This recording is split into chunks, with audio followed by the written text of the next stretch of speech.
খালিদ সাহেব হলো প্রধানমন্ত্রী, রাতুলের বাবা সে। রাতুল মূলত তার এই ক্যাসিনো ক্লাব বানিয়েছে তার বাবার পাওয়ার দিয়ে, ভুয়া লাইসেন্স বানিয়েও নিয়েছে সে। এর ফলে এখানে ওপেনলি যে কোনো কিছু ঘটলেও তা বাহিরে যায় না, আবার পুলিশ এসে নাকও গলায় না। রাতুল ক্লাব থেকে বের হয়, বাইক নিয়ে এসে রাস্তা দিয়ে যাচ্ছে, হঠাৎ একটা রিক্সা সামনে আসে। রিক্সার সাথে রাতুলের জোরে ধাক্কা লাগে, রিক্সাটা ছিটকে গিয়ে পড়ে দূরে, রাতুলও পড়ে যায়। তবে রাতুলের তেমন কিছুই হয়নি। রাতুল উঠে রিক্সাওয়ালাকে গালি দিতে গিয়ে থেমে যায়, কারণ রিক্সার ভেতরে একটা অসম্ভব সুন্দরী মেয়েকে দেখে রাতুল। মুহূর্তেই রাতুল নিজেকে পাল্টে দৌড়ে রিক্সাওয়ালাকে টেনে তোলে। চাচা, আপনার কোথাও লাগেনি তো? বাবা, আমাকে মাফ করে দাও। আজকে কয়দিন ধরে ঠিক মতো খাইতে পারিনি। তোমার চাচি অসুস্থ, টাকা অনেক দরকার ছিল বলেই রাতেও রিক্সা নিয়ে বের হয়েছি। আর আমার রিক্সার পিছনে আমার মেয়ে বসা, সে একটা বাড়িকে পুরায়। রাত হলে তাকে নিয়ে আসি। রিক্সাওয়ালার নাম কাশিম। কাশিমকে টেনে তোলে রাতুল। তারপর তার সুন্দরী মেয়ে চাঁদনির দিকে তাকায় রাতুল। রাতুল হাত বাড়ায়, চাঁদনি রাতুলের হাত ধরে। রাতুল যেন এক অন্য জগতে হারিয়ে যায়। চিকন গোছের বেশ মায়াবী চেহারার মেয়ে চাঁদনি। চাঁদনির হাতে কেটে গেছে বেশ খানিকটা, পাশেই ফার্মেসি ছিল। রাতুল মেয়েটার হাত ধরে বলে, চলুন ফার্মাসিতে, অনেকটা কেটে গেছে। সমস্যা নেই, বরং আপনার লাগেনি তো, দোষটা আমার বাবার ছিল। না না, লাগেনি, বাট আপনার কেটেছে। চলেন এখন। রাতুল টেনে নিয়ে যায় ফার্মেসিতে। মেডিসিন, ড্রেসিং, টেপ, তুলো, স্যাভলন নিয়ে নিজে চাঁদনির হাতে ব্যান্ডেজ করে দেয়। চাঁদনি অবাক হয়, এত দামি পোশাকের বড়লোক ছেলেটা তাদের মতো গরিবদের কথা ভাবছে দেখে। এতটা হেল্পফুল মানুষ চাঁদনি যেন কখনোই দেখেনি। রাতুল নিজেই সব কিছুর বিল দেয়, ওদের দুজনকে সব কিছুর সেবা দেয় রাতুল। তিনজন দাঁড়িয়ে থাকে, রাতুল যেন চাঁদনির দিক থেকে চোখই সরাতে পারছে না। মেয়েটা কতটা আকর্ষণীয়, এমন একটা মেয়েকেই তো সে খুঁজছিল। আপনাকে অনেক ধন্যবাদ, আপনি যা করলেন ভাবতেই পারছি না এত বড়লোক মানুষ এভাবে গরিবের পাশে আসবেন। আমি রাতুল। রেস্টুরেন্ট আছে একটা, ডিমাইন মস্তি বিল্ডিং, ওর নিচতলাতে আমার রেস্টুরেন্ট আছে। ওটার নাম নিরিবিলি রেস্টুরেন্ট, হাসবেন সেখানে। আমি চাঁদনি, তবে সেটা মনে হয় না কখনো সম্ভব হবে। আমাদের মতো মানুষ সেখানে কখনো যেতে পারে না। রাতুল চলে আসে সেখান থেকে। সে ফোন বের করে তার লোক মিঠুকে কল দেয়। মিঠু রিসিভ করে। রাতুল বলে, ফার্মাসির সামনে একটা বুড়ো লোক আর একটা মেয়ে দাঁড়িয়ে আছে, পিছু নিয়ে দেখো তার বাসা কোথায়। সব ইনফরমেশন লাগবে আমার। রাতুল ফোন কেটে দেয়। সে তার দামি বাইক নিয়ে চলে যায়। অনেক কারাগারে আছে আজ 3 দিন হলো, তার বাড়ি থেকে কেউ খোঁজ নিতে আসেনি। আমি বুঝতে পারলাম না, আমার মা কেন আসলো না? আমার ভাইও তো আসেনি দেখতে। তারা কি কিছুই জানে না? কে জানে আমার কি হবে? কিরে, তুই এখানে কেন? নাম কি তোর? অনেক ভাবতে ভাবতে পায়চারি করে। হঠাৎ কারোর সাথে ধাক্কা খায় সে। একটা বয়স্ক লোকের সাথে ধাক্কা লেগে পড়ে যায় অনেক। বড় লম্বা চুলের একটা লোক অনেককে বলে, অনিক? আমাকে চিনিস? না। আমি ডাকাতি করতাম, ডাকাত জামিল। এখন জেলে আছি, ছাড়া পাবো কিছুদিন পর। আমার সাথে যেতে চাস? আমার পরিবার আছে। 3 দিন তো হলো, কেউ তো দেখতে আসেনি। আমার সাথে গেলে অনেক টাকা পাবি। টাকা? আমার টাকা দরকার। তাহলে তোকে আমার সাথে যেতে হবে। অনেক ভাবে, তারপর উত্তর জানায় সে যাবে। জামিল হলো একজন ডাকাত, নতুন করে সে আবার ডাকাতি করতে চায়। এজন্য তার নতুন ছেলে দরকার। নিলয় বসে আছে, কাব্য সবার জন্য স্যুট এনে দিয়েছে। আজকে রাতে ওদের প্রথম মিশন। ম্যাথ ক্যালকুলেশনের মাধ্যমে তারা প্রতিটা ক্যাসিনোতে গিয়ে ব্ল্যাক জ্যাক গেমটা খেলে টাকা জিততে চায়। সবাই একটা মিটিংয়ে বসে, কোন ক্যাসিনোতে যাবে সেটা ঠিক করা হয়। মাসুম বলে, প্রথমে ছোট ক্যাসিনোতে যাওয়া যেতে পারে। ডার্ক হর্স ক্লাবে ক্যাসিনোটা অনেক ইউজফুল আমাদের জন্য। ঠিক আছে, তাহলে নিলয় নিধি সিয়াম অর্ক যাবে সেই ক্যাসিনোতে। অর্ক সবার পিছনে থাকবে, সে সিগন্যাল দেবে ক্যাসিনোতে, গেমের সবগুলো মান সে জানিয়ে দেবে। একটি কালো জ্যাক হাতে সর্বাধিক 21 পয়েন্ট পেতে পারি, এবং আমরা যদি আরও বেশি পাই তবে আমরা স্বয়ংক্রিয়ভাবে ডিলারের কাছে হেরে যাব।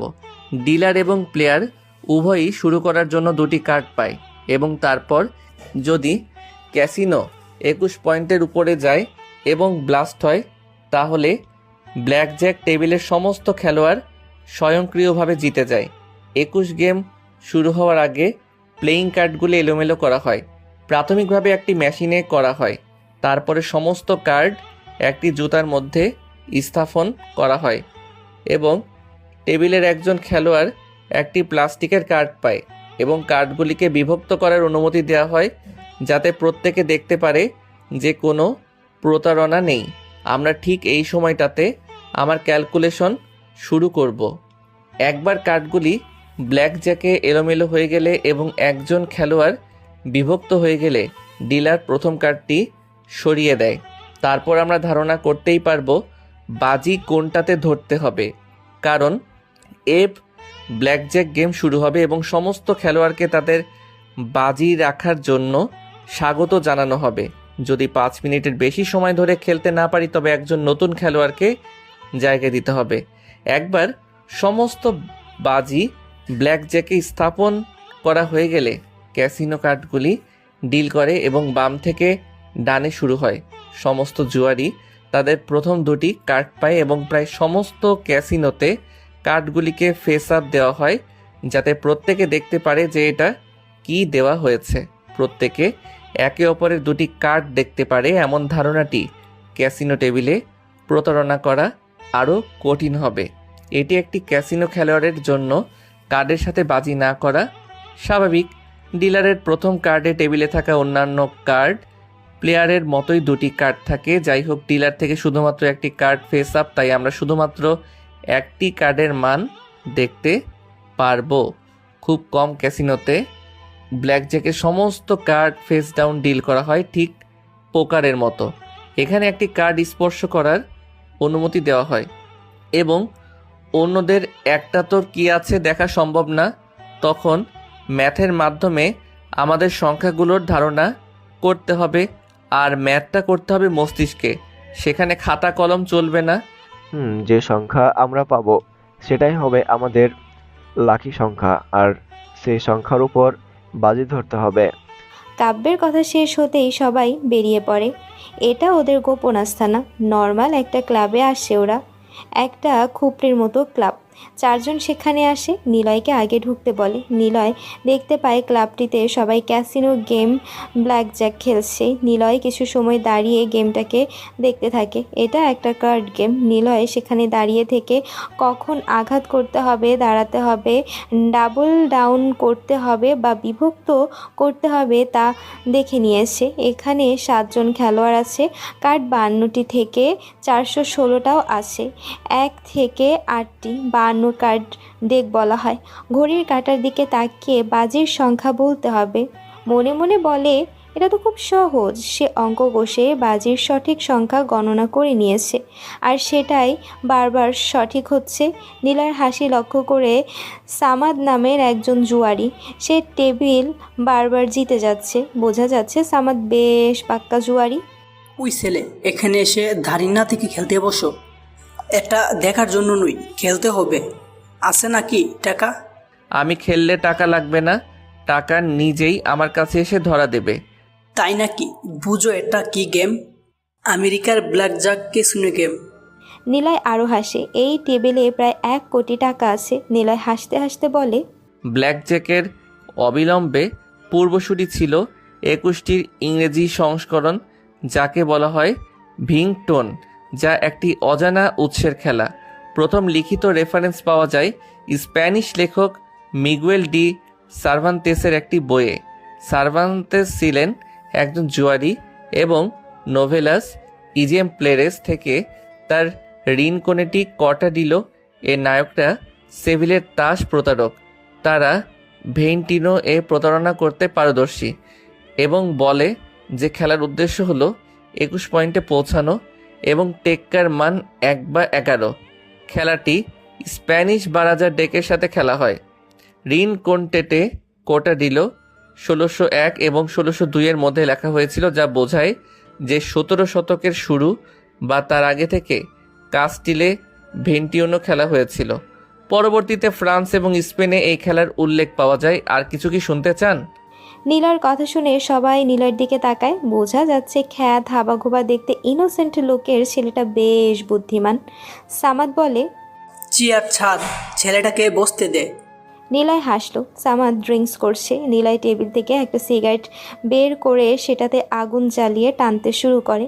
হঠাৎ নিলয়ের একটা কল আসে। নিলয় কলটা রিসিভ করে। হ্যালো। ভাই আমি সিয়াম, সিসি ক্যামেরা সব আমার কন্ট্রোলে। ব্লুটুথ কানে নাও, এখন তোমার উপরে কারো নজর নেই। লাগবে না, আমি পারবো। নিলয় ফোন কেটে দেয়। ডিলার সামাদ টেবিলে কার্ড রাখে। বাকিরা নিজেদের মতো কার্ড বেছে নেয়। নিলয় দুটো কার্ড হাতে নিল। কার্ড দেখে সে ক্যালকুলেশন করলো কোন সংখ্যার উপর সামাদ বাজি ধরবে। সামাদের কাছে দুটো কার্ড আছে। সবাই মোটামুটি গণনা করে 17 সংখ্যাতে বাজি ধরল। সামাদ কার্ডের দিকে তাকিয়ে আছে। সামাদের কাছে আছে 11 সংখ্যার কার্ড। টিক্কা আছে নিলয়ের কাছে। নিলয় ক্যালকুলেশন করতে থাকে। সামাদ বলে, কি ব্যাপার, বাজি লাগাও, বই পাইছো সংখ্যাগুলো? 11, 50 লাখ বাজি। সবাই চমকে ওঠে। একবারে এত টাকার বাজি কেউ কখনো ধরেনি। নিলয়টাকে সঠিক হলে টেবিলে থাকা আর বাকি 20 লাখও তার হয়ে যাবে। সাথে সামাদের থেকে বাকি 20 লাখ পাবে, মোট 1 কোটি। সামাদের হাত পা কাঁপতে শুরু করেছে। সারা দিনের যত বাজিতে ধরা টাকা সে কামিয়েছে, এখন সেটা 10 মিনিটেই চলে যাবে। ভাবতেই পারছে না সামাদের একটা চান্স আছে। সেই 20 লাখ টেক্কার জন্য রেখেছে। ভাগ্য বদলাতে বাজির টাকার জন্য ঘোরাতে ঘোরাতে কাটা এসে থামে 11তে।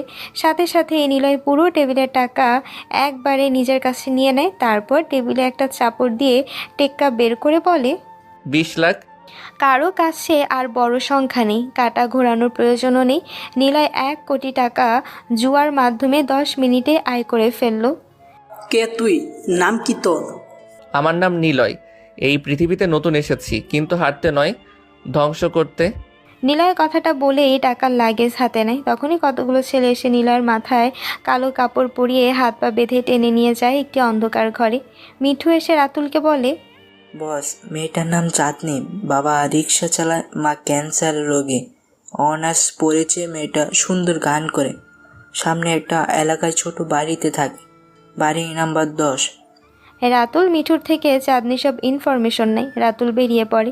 চাঁদনির বাড়ির সামনে চলে আসে। ভাঙাচোরা একটা বাড়ি। রাতুল এই প্রথম কোনো গরিব বাড়িতে আসছে, কিন্তু এটা তো এমনি এমনি করছে না, এটার ফায়দা সে নিবেই। রাতুল বাড়িটা দেখতে থাকে। হঠাৎ পেছন থেকে চাঁদনি বলল, কে? রাতুল ঘুরে তাকায়। চাঁদনিকে দেখে দাঁড়িয়ে আছে। রাতুল চাঁদনিকে দেখেই যেন আরও পাগল হয়ে যায়। চাঁদনির হাত ধরতে ইচ্ছে করে, চাঁদনিকে জড়িয়ে ধরতে ইচ্ছে করে রাতুলের, কিন্তু সেটা এখন নয়। সময় হলে ঠিকই চাঁদনিকে সে নিজের করে নেবেই। আরে আপনি আপনি এখানে কি করছেন? আপনি তো আমার বাড়ির সামনে এসে দাঁড়িয়ে আছেন। মানে এটা আপনার বাড়ি? আসলে আমার বাড়ির একটা ছেলে কাজ করে, তার বাবা অসুস্থ, সে টাকা চেয়েছিল, আমি সেটা দিতে এখানে এসেছিলাম। যাওয়ার পথে রাস্তা হারিয়ে ফেলেছি, এর জন্য এখানে দাঁড়িয়ে আশেপাশে তাকালাম। আমি জানতাম না আপনি এখানে থাকেন। তা চাচা কোথায়? ঠিক আছেন তিনি? হ্যাঁ হ্যাঁ, ঠিক আছে। এখানে বাড়ি অনেক, গলি অনেক, রাস্তা হারানোটা স্বাভাবিক। আসুন ভিতরে, 1 কাপ চা খেয়ে যাবেন। উফ, বিকেলে চা হলে মন্দ হয় না, তবে চাচা যদি কিছু মনে করে? বাবা ভিতরে আছে, কিছু মনে করবে না, বরং আরো খুশি হবে। আপনি চাচ্ছেন না গরিবের বাসায় ঢুকতে, সেটা বলেন। না না, তাহলে কি আর এখানে আসতাম? আচ্ছা চলুন। রাতুল ভেতরে আসে। কি দুর্গন্ধ পরিবেশ এই এলাকাতে। পচা পানি, আবর্জনার গন্ধ আনে। তবু ভালো কিছু পেতে হলে অনেক কিছু সহ্য করতে হবে। রাতুল ভেতরে আসতেই দেখতে পায় রিক্সাটা ভেঙে পড়ে আছে। সেদিনের অ্যাক্সিডেন্টে রিক্সা ভেঙেছিল। রাতুল তো অনেক খুশি। এখন অকারণে হোক বা কারণে চাঁদনির কাছে ওর থাকতেই হবে। মেয়েটাকে তার লাগবেই। এরকম গরিব ঘরের সুন্দরী মেয়ে তো রাতুলের জন্য একদম পারফেক্ট।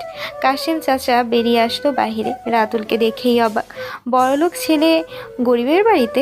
রাতুল বসা থেকে উঠে দাঁড়ালো। চাঁদনি আড়াল থেকে দেখে রাতুলকে। ছেলেটার ভদ্রতা, নম্রতা দেখে এসে ইমপ্রেস হয়। মনে মনে বলে, ছেলেটা অনেক বড় লোক, অথচ সে কতটা নম্র। নিজেকে বড়লোকই মনে করে না। ধুর, আমি কেন তাকে নিয়ে এসব ভাবছি। বাবা তুমি আসছো? সালাম নেবেন চাচা? এখানে এসেছিলাম একটা কাজের জন্যে, রাস্তা ভুলে চলে এসেছি আপনাদের বাড়ির সামনে। পরে আপনার মেয়ের সাথে দেখা, আপনাকে দেখতে চলে এলাম। ভালো করেছো। মা চা নিয়ে আয়। চাচা, আপনার রিস্কাটা ভাঙা, সেদিনের অ্যাক্সিডেন্টেই ভাঙছে তাই না? সমস্যা নাই, টাকা তুইলা ঠিক করব। আচ্ছা, হয়তো আমার জন্যই মর্মান্তক ক্ষতি হলো। কিছু মনে না করলে আমি ঠিক করে দিই। কিন্তু বাবা তুমি।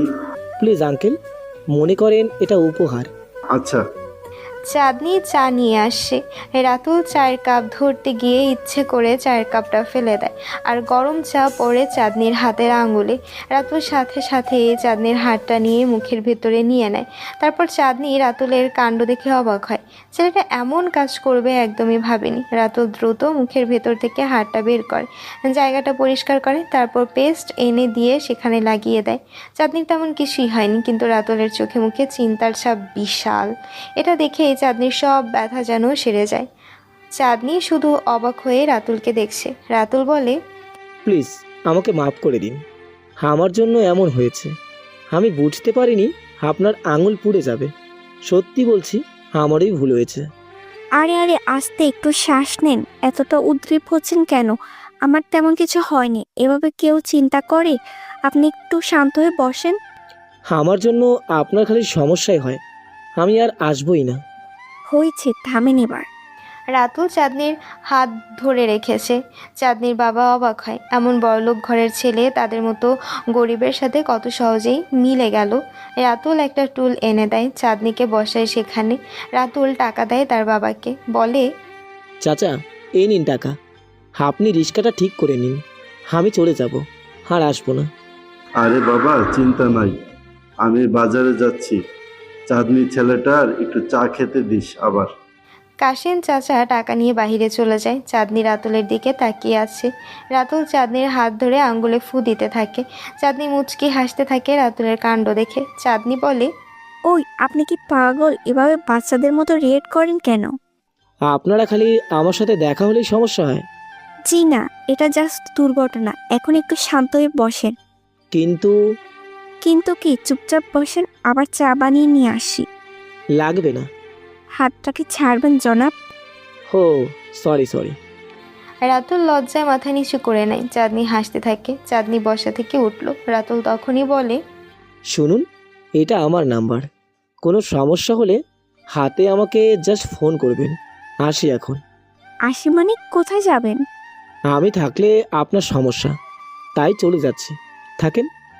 রাতুল আর দাঁড়ায় না, চট জলদি সেখান থেকে চলে আসে। চাঁদনি রাতুলের নাম্বারটা পেয়ে সেদিকেই তাকিয়ে থাকে। চাঁদনি চিৎকার করে বলে, রাস্তা তো চিনেন না, এগিয়ে দিই। গুগল ম্যাপ থেকে দেখে নেবে। বাই। চাঁদনি পাগল বলে হাসি দেয়। রাতুল চলে আসে সেখানে। রাতুলের চোখের সামনে চাঁদনির বুকটা ভাসতে থাকে। রাতুল যখন চাঁদনিকে বসাতে গিয়েছিল তখনই চাঁদনির বুক থেকে ওড়নাটা অনেকটাই সরে যায়। রাতুল কয়েক সেকেন্ড ধরে সেদিকেই তাকিয়েছিল। চাঁদনি যেন একদম আকাশের চাঁদের আলোর মতোই সুন্দর, কোথাও যেন খুঁত নেই। কি মোলায়েম তার হাত। রাতুল নিজেকে অনেক কষ্টে সামলে নিয়েছে। সুন্দর দেহের অধিকারিণী চাঁদনি, এরকম একটা মেয়েকে রাতুলের লাগবে। যা কিছু হয়ে যাক, রাতুল চাঁদনিকে নিজের করবেই। নিলয়কে একটা বদ্ধ অন্ধকার ঘরে আটকে রাখা হয়। মাথার উপরে কালো কাপড় দিয়ে ঢাকা। কতগুলো ছেলে নিলয়কে অনেক মারতে থাকে। নিলয়কে জিজ্ঞাসা করে, কে তুই? কোথা থেকে এসেছিস? তোর সাথে আর কে কে আছে? এভাবে তুই খেললি কিভাবে? একবারে সব কিছু টাকা কিভাবে হাতালি? নিলয় আমি, আমার সাথে কেউ নেই। কিন্তু তোরা কারা? কেন আমাকে ধরে এনেছিস? বলবি না? তাহলে তোর সাথে কে আছে? এখানে যারা আসে তারা সবাই গ্যাং নিয়ে আসে। বল, কে তুই? কার কথা মতো এখানে এসেছিস? বললাম তো কিছুই নেই, আমি একা এসেছি। এই খেলা তো সহজ ছিল, নামটা তো বলেই দিছি নিলয়। কিন্তু ওরা থামে না, নিলয়কে অনেক মারে। নিলয় প্রায় জ্ঞান হারাবে, তখনই তাকে মারা বন্ধ করে দেওয়া হয়। তারপর নিলয়ের মুখের উপর থেকে কাপড় সরানো হয়। কাপড় সরাতেই নিলয় অবাক হয়, কারণ সামনে নিধি, কাব্য, অর্ক, সিয়াম আর মাসুম দাঁড়িয়ে আছে। নিলয় ওদেরকে দেখেই বলে, তোরা তোরা আমাকে মারছিলি? হ্যাঁ, এটা পরীক্ষা ছিল, কারণ আমরা এখানে যারা আছি তারা আগে থেকেই পরিচিত, কিন্তু তুই নতুন। আমরা তোকে কেন বিশ্বাস করব সেটাই পরীক্ষা করছিলাম। তুই এটাতে পাস করেছিস, কিন্তু তোকে তো বলেছিলাম সবাই নিজের নাম বলবে না। তুই কেন নিজের নাম বললি? বারবার তোর নামটাই কেন বলছিস?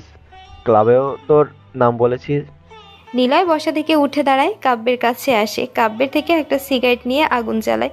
একটু দূরে টাকা ভর্তি সেই দুটো লাগেজ দেখতে পায় সে। নিলয় হেঁটে সেই টাকার লাগেজের কাছে যায়, লাগেজের উপরে বসে সিগারেট টান দিতে থাকে আর ধোঁয়াগুলো উপরের দিকে ছড়িয়ে দেয়। ধীর গলাতে বলে, জঙ্গল ছোট হোক বা বড়, শের যখন জঙ্গলে আসে তার তো একটা হুঙ্কার থাকে। আমি এখানে রাজ করতে এসেছি, নিলয় নামে রাজত্ব তৈরি করতে এসেছি, পালাতে নয়। আমার নামে ক্লাবগুলো ভয় পাবে সেটা দেখতে এসেছি। পত্রিকাতে আমার নাম উঠবে, খবরে দেখানো হবে ক্যাসিনো ক্লাবে আতঙ্কের নাম নিলয়। তুই আসলে কি চাস বলতো? পুরো দুনিয়া। কি ভাই, তুই তো... আমি অমানুষ পশু হতে চাই, ভালো হতে চাই না। দুনিয়াতে ভালো মানুষের মূল্য নেই। সৃষ্টিকর্তা আমাকে অমানুষ হতে দেখবে, কোথায় ছিলাম কোথায় এসেছি তিনি সব কিছুই দেখবে। আমি ওনাকে সাক্ষী রেখেই কাজ করব। অর্ক ডাক, ওয়েব থেকে পিস্তল অর্ডার কর, সবাইকে জানাতে হবে নিলয় এসেছে। জীবন মানে নিরন্তর ছুটে চলা, পদে পদে বাধা বিপত্তি, প্রতিকূলতায় রক্তাক্ত ক্ষত বিক্ষত হওয়া, সে ক্ষত মুছে আবার প্রবল আগ্রাসে ঝাঁপিয়ে পড়া, সংগ্রাম এবং সাফল্য। এই তো জীবন। আছেই বা কি আর জীবনে? এখন শুধু হবে এনজয় করা। আমার চাই টাকা। নিলয় বসা থেকে উঠে দাঁড়ালো, 50 লাখ টাকার একটা লাগেজ ওদের দিকে বাড়িয়ে দিয়ে বলে, এই নে ধর, যা এনজয় কর। আমি এসেছি এখানে জয় করতে। খেলতে খেলতে যেদিন আমি ক্লান্ত হব সেদিন শুভ, হয় টাকার উপরে নয়তো লাশের উপরে, কিংবা 3.5 হাত কবরে। টাকার গন্ধ নয়তো রক্তের গন্ধে আমার নেশা বাড়ুক। নিলয়ের কথা শুনে সবাই চুপ হয়ে যায়। নিলয়কে আর তাদের পরীক্ষার কোনো দরকার নেই, তারা বুঝে গিয়েছে তারা যেখানেই যাক না কেন নিলয় একবার যখন লাইন বুঝে যাবে, নিলয় তখন সব ধ্বংস করতে করতে যাবে। জামিল জেল থেকে বের হয়েছে বেশ কয়েকদিন হলো। জামিলের বয়স বেড়েছে, আগের মতো শরীরে ওর জন্যেই, কিন্তু ডাকাতি করার নেশা তাকে ছাড়েনি। সেজন্য এখন জামিল সিদ্ধান্ত নিয়েছে ডাকাত দল তৈরি করতে। সেজন্য তার গ্যাংয়ের নতুন একটা নামও সিলেক্ট করেছে, মবস্টার হবে তার গ্যাংয়ের নাম। কিন্তু মেম্বার্স কোথায়? হাতে 4 জন আছে, আরও একজনের কমতি পড়েছে। কাকে নেবে সে? হঠাৎ মনে পড়ে কারাগারে তার সাথে একটা ছেলের বেশ খাতির হয়ে গিয়েছিল। কারাগারের ভেতরে জামিল একবার অনেক অসুস্থ হয়ে যায়, অনেক তাকে সেবা করে সুস্থ করে তোলে। জামিল ভয়ঙ্কর একজন ডাকাত, তার নাম শুনলে আগের অনেক লোক ভয়ে কাঁপে। জামিল ফোন হাতে নেয়, ম্যাজিস্ট্রেটের কাছে ফোন দেয় সে। হ্যালো, কে বলছেন? আমি জামিল, ডাকাত জামিল। মনে আছে তোর বাড়িতে ফোন করেই ডাকাতি করতে গিয়েছিলাম, তোর বাড়ির সিকিউরিটিদের কীভাবে মেরেছিলাম? আপনি সারা পেয়েছেন? আমাকে আটকে রাখবে এমন কোনো জেল হয়নি। শোন, এবার তোর বাড়িতে ডাকাতি করতে আসবো না, আমার একটা কাজ যদি তুই করে দিস। কি কাজ ভাই? তাহলে তোকে আমি সবসময় প্রোটেক্ট করব। জেলা কারাগারে একটা ছেলে আছে, নাম অনিক। 3 দিনের ভিতরে আমি তাকে আমার সামনে দেখতে চাই। কীভাবে বের করি, তাকে ছাড়িয়ে আনবি সেটা তোর ব্যাপার, না হলে বুঝতেই পারছিস কী হবে। বুঝছি। রতন ফোন কেটে দেয়, টেবিলে থাকা গ্লাস থেকে ঢকঢক করে পানি খেয়ে জোরে একটা শ্বাস নেয়। সে জলদি ওপরে ফোন করে অনিক নামের ছেলেটার ব্যাপারে সব খোঁজ নেয়। তারপর তাকে ছাড়ানোর সব ব্যবস্থা করে রতন নিজেই। নিলয় চেয়ারে বসে আছে হেলান দিয়ে, চোখ দুটো উপরের দিকে, পা দুটো সামনে লম্বা করা আছে। নিলয়ের ঠোঁট থেকে রক্ত বের হচ্ছে। নিলয় একের পর এক সিগারেট টেনে যাচ্ছে, মাঝে মাঝে একটা চিকন স্বরের কাশির শব্দ শোনা যায়। নিলয় সিগারেট খাওয়া অফ করে না। একটা ঠান্ডা হাত নিলয়ের কাছে এসে মুখ থেকে সিগারেট নিয়ে ফ্লোরে ফেলে দেয়। নিলয় আবারও প্যাকেট থেকে সিগারেট বের করে টানতে থাকে। সে আবারও আসে, নিলয়ের থেকে আবার সিগারেট নিতে যাবে, তখনই নিলয় চিৎকার করে বলে ওঠে, ওই সর, কাছে আসবি না আমাকে আমার মতো থাকতে দে। একদম ধরবি না আমাকে তুই। যা, হাট সামনে থেকে। আমার থেকে তুই সবসময় দূরে থাকবি, আমি একা থাকতে চাই। নিলয় কথাটা বলে সোজা হয়ে দাঁড়ালো। সামনেই আরশিদা বেগম দাঁড়িয়ে আছে, ইশারায় কথা বলার চেষ্টা করছে, কিন্তু নিলয় আরশিদা বেগমের অবস্থা দেখে জোরে শব্দ করে হাসে। নিলয়ের হাসি দেখে আরশিদা বেগম ভয় পায়। আরশিদা বেগমের গায়ে সেই দিনের শাড়িটা পরা। নিলয় আরশিদা বেগমের দিকে তাকিয়ে বলে, কিরে, কথা বলতে ইচ্ছে করছে? আমার তোর কথা আর ভালো লাগে না রে। শোন, তুই মা হয়ে আমাকে যতটা মৃত্যু কামনা করেছিস, আমি সেদিনের পর থেকে অমানুষ হয়ে গিয়েছি রে মা। আল্লাহর বিধান বড়ই অদ্ভুত, তবে সত্য। তিনি বলেছে মায়ের দোয়া সবসময় কবুল হয়। তিনি যদি সত্য হয়ে থাকে তবে তার কথাও সত্য, আর সেটাই হয়েছে। আমি মরে গেছি মা, আমার ভিতরের মানুষটা মরে গেছে। আমি টের পাই মা, আজরাইলকে টের পাই রে। আমি অমানুষ পশু হয়ে গেছি, মায়া দয়া চলে গেছে। হ্যাঁ, নিঃশ্বাস আছে আমার সত্য, কিন্তু এই জীবনে কোনো মানে নেই মা। আমি তোকে বাঁচিয়ে রেখেছি কেন জানিস? দাঁড়া, দেখাচ্ছি। আরশিদা বেগম কাঁদতে থাকে। নিজের ছেলের এমন পাগলাটে সাইকো কথা শুনে তিনি নিজেকে সামলাতে পারে না। নিলয় কখনো এমন করে কথা বলেনি। ক্লাসের সব চাইতে ভদ্র আর শান্ত থাকা ছেলেটা এতটা ভয়ঙ্কর হবে ভাবেনি তিনি। নিলয় হেঁটে যায় লাগেজের কাছে। লাগেজের পাশে একটা প্যাকেট রাখা। সেই প্যাকেটটা সরিয়ে দিয়ে লাগেজের চেন খুলল নিলয়। চেন খুলতেই সেখান থেকে টাকার বান্ডেল পড়তে থাকে। আরশিদা বেগম টাকার দিকে তাকিয়ে থাকে। নিলয় টাকাগুলো সব বের করে। তারপর সেই টাকার বান্ডিল দিয়ে নিলয় ফ্লোরে বেডের তোষক বানায়। একটা বিছানার মতো উৎস হয়, সিঙ্গেল বিছানা হয়। নিলয় সেই প্যাকেট থেকে বিছানার চাদর বের করে টাকার বিছানায় বেডশিট বিছিয়ে আরশিদার দিকে তাকালো। তোকে বলেছিলাম না টাকার বিছানায় শোয়াবো মা? দেখ, এক রাতেই টাকা আমার কাছে চলে এসেছে। আসলে টাকার পিছনে এতদিন ছুটেছিলাম বলে টাকা আমার থেকে দৌড়াচ্ছিল, কিন্তু এবার টাকা আমার পিছনে দৌড়ায় মা। টাকার বিছানায় শুয়ে পড়, আমি দেখতে চাই। আরশিদা বেগম তার পাগল হয়ে যাওয়া ছেলের দিকে একবার তাকায়, আরেকবার বিছানার দিকে তাকায়। চুপচাপ দাঁড়িয়ে থাকে তিনি। নিলয় তার মায়ের দিকে তাকিয়ে আবার বলে, কি হলো? যা, বিছানাতে নরম আছে। তোকে আমি টাকা দিয়ে কাঁথা বানিয়ে দেবো মা। টাকা দিয়ে লেপ কম্বল সব বানিয়ে দেব। টাকার টিস্যু পেপার বানাবো, সব তোর জন্য করব। তুই এখন বিছানাতে যা। আরশিদা বেগম হাত উঁচু করে না করে দেয়। নীলার মাথাটা আবার বিগড়ে যেতে থাকে। সে রুম থেকে বের হয়। নিজের রুমে যেয়ে বিছানার নিচ থেকে সেই দাটা বের করে আনে। দা এনে আরশিদার সামনে দাঁড়ায় নিলয়। আরশিদা বেগম ভয়ে চমকে যায়। নিলয় দাটা সামনে রেখে বলে, বিছানাতে যা বলছি, না হলে আমি কি করব নিজেই জানি না রে। আরশিদা বেগম বিছানাতে চলে যায়। নিলয় চেয়ারে বসে। তার মা টাকার বালিশে মাথা রেখে শুয়ে পড়ে। নিলয় চুপচাপ বসে তার মাকে বলে, ঘুমা মা, আমার অনেক শান্তি লাগছে। তোকে টাকার বিছানায় শুইতে দেখে ভালো লাগছে মা। চোখ বন্ধ করে আরশিদা বেগম। নিলয় সিগারেট টানছে আর আরশিদার দিকে তাকে মুচকি হাসছে। প্রতিটা নিউজ চ্যানেলে দেখানো হচ্ছে শেয়ার বাজার থেকে সবচাইতে অল্প বিনিয়োগ করে অনেক বেশি এবং সবার থেকে সেরা প্রফিট আয় করেছে আলমাইটি ক্লাব গ্যাং। কিন্তু কে আজও এই গ্যাংয়ের পেছনে আছে জানা যায়নি। তবে শেয়ার মার্কেটের সব প্রফিট এখন তার কাছে। আবারও আসছে সামনের সিজনে নতুন বিনিয়োগ। সবাই রেডি হয়ে যান। প্রতিটা পত্রিকাতে শেয়ার বাজারে কোটি কোটি টাকার প্রফিট আয় করেছে অলমাইটি ক্লাব গ্যাং, সেটাই ছাপানো হয়েছে। চারপাশে একটাই নিউজ, বিগত 5 বছর ধরে এই গ্যাংটাই অল্প বিনিয়োগ করে কোটি কোটি টাকা প্রফিট আয় করেছে, যা কেউ তার ধারে কাছেও যেতে পারে না। আর কোম্পানিগুলো ফুলে ফেঁপে উঠেছে, অথচ জিনিসপত্রের দাম কমেনি, যা ছিল বরং তার থেকেও বাড়ছে বেশি। তাহলে এই গ্যাং শুধু নিজের পকেট ভর্তি করছে না, বরং ছোট ছোট বিনিয়োগকারীদের পকেট ফাঁকা করছে। অদ্ভুত মানুষের জীবন, যেখানে টাকার মূল্য নেই, অথচ অতি সহজে টাকা আয় করা পাবলিকরা ছুটে চলেছে টাকার পেছনে নেশার মতো। বাংলাদেশের মতো দরিদ্র রাষ্ট্রে টাকার ছড়াছড়ি, কিন্তু সবাই সেই টাকা ভর্তি করে রেখেছে। সেই টাকার সঠিক হিসেবেও অনেকে জানে না। অল্প দিনে বড়লোক হওয়ার যে নেশা, সেই নেশাটাকেই মানুষকে ধ্বংস করছে। আর নেশা হবে বাই না কেন? পড়াশোনা করে না পায় কেউ চাকরি, আর না পায় ভালো জীবন ব্যবস্থা। টাকা থাকা সত্ত্বেও এই দেশের মানুষের চাহিদা বিশাল। কোথাও যদি মাংসের দাম 400 থেকে 500 হয়, লম্বা লাইন পড়ে যায় সেটা কেনার জন্য। আর এই চাহিদাটাই আজকে আমাদেরকে ধ্বংসের দিকে নিয়ে যাচ্ছে। আর এখন নতুন ধ্বংসের নাম, কার মাথায় কাঁঠাল ভেঙে খাওয়া যায়, অর্থাৎ কে কত স্ক্যাম করে চলতে পারে। শেয়ার বাজারটাও যেন ঠিক এখানে এসে ঠেকেছে, আর নিলয় এসেছে এই ধারাতে বদলাতে।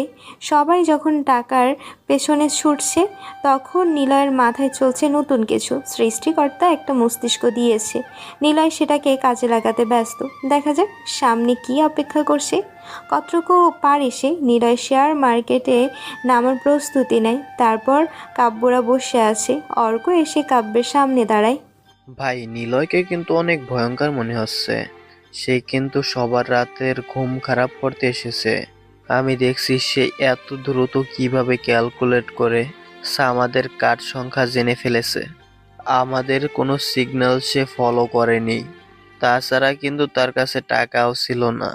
ওর কাছে সিগন্যাল দিতে আমার 3 মিনিট লাগতো। নিলয় সেটা 1 মিনিটই বুঝে গিয়েছে। কাব্য কিছু বলে না। সে কলম হাতে নিয়ে খাতার দিকে তাকিয়ে আসে। সে অনেকগুলো ক্লাবের নাম লিখেছে, সবগুলোতে মাসের একদিন সেখানে যাবে ওরা। আর সেখানে গিয়ে এক রাতেই ক্লাবের সব টাকা ওরা নিয়ে চলে আসবে। বাকি সময় ওরা শেয়ার বাজার নিয়ে ব্যস্ত থাকবে। কিছু বলছো না কেন? নিলয়কে নিয়ে ভাবতে হবে না, আমি বুঝে গিয়েছি কে কতটুকু দক্ষ। নিজেদের নিয়ে ভাবতে হবে। কোন ক্লাবে যাব সেটা আজকে ঠিক করতে হবে। ডিস্কো ক্লাবে আজকে যেতে হবে, সেখান থেকে আমাদের জন্যে কোটি টাকা আনতে হবে। নিলয় আসে সেখানে, হাতে একটা পত্রিকা। সে অলমাইটি ক্লাব নিয়ে অনেক কিছু পড়েছে। নিলয় এসে টেবিলের সামনে বসলো। নিধির দিকে তাকায়, নিধিকে বলে, তোমার কাজটা কি? আমি ভালো মেকআপ করতে পারি। আচ্ছা, আমাকে মেকআপ করিয়ে মাঝবয়সী ছেলে বানিয়ে দাও, যেন মনে হবে আমার বয়সটা 40 হয়েছে। কেন? যে ক্লাবে যাব, যেখানে জুয়া খেলবো, সেখানে আমার নাম নিলয় থাকলেও নিলয়ের আসল চেহারা কেউ দেখবে না। আর অর্ক, তুই পিস্তল অর্ডার করেছিলি? হ্যাঁ, চলে এসেছে। সবাই মেকআপ করে চেহারা পাল্টে নাও। আমাদের আসল চেহারা থাকবে সবার আড়ালে। আড়ালে বসে খেলবো আমরা। সেখানে সিসি ক্যামেরা থাকবে, তাই আমাদের সেই ক্যামেরাতে চেহারা দেখা যাবে। এই জন্য আসল চেহারা আমাদের দেখানো যাবে না। নিলয়ের কথা শুনে সবাই সম্মতি জানায়। নিলয় খেলতে যাচ্ছে তার মতো করে। সে পুরো দেশকেই নিজের কাছে রাখতে চায়। নিধি নিলয়ের মেকআপ করিয়ে চেহারা চেঞ্জ করিয়ে দিতে থাকে। জেমস তার লস ভেগাস শহরের চাইতেও বড় নাইট ক্লাবে আসে। ক্লাবটির নাম হেলস অ্যাঞ্জেলেস। ক্লাবে চলে $1 বিলিয়ন ক্যাসিনো গেম। সেখানে অনেক ধরনের গেমস আছে, কিন্তু দিন দিন যেন জেমসের স্বাদ বদলাচ্ছে। পতিতাবৃত্তি সহ এই ক্লাবে চলে দামি অস্ত্রের বিজনেস।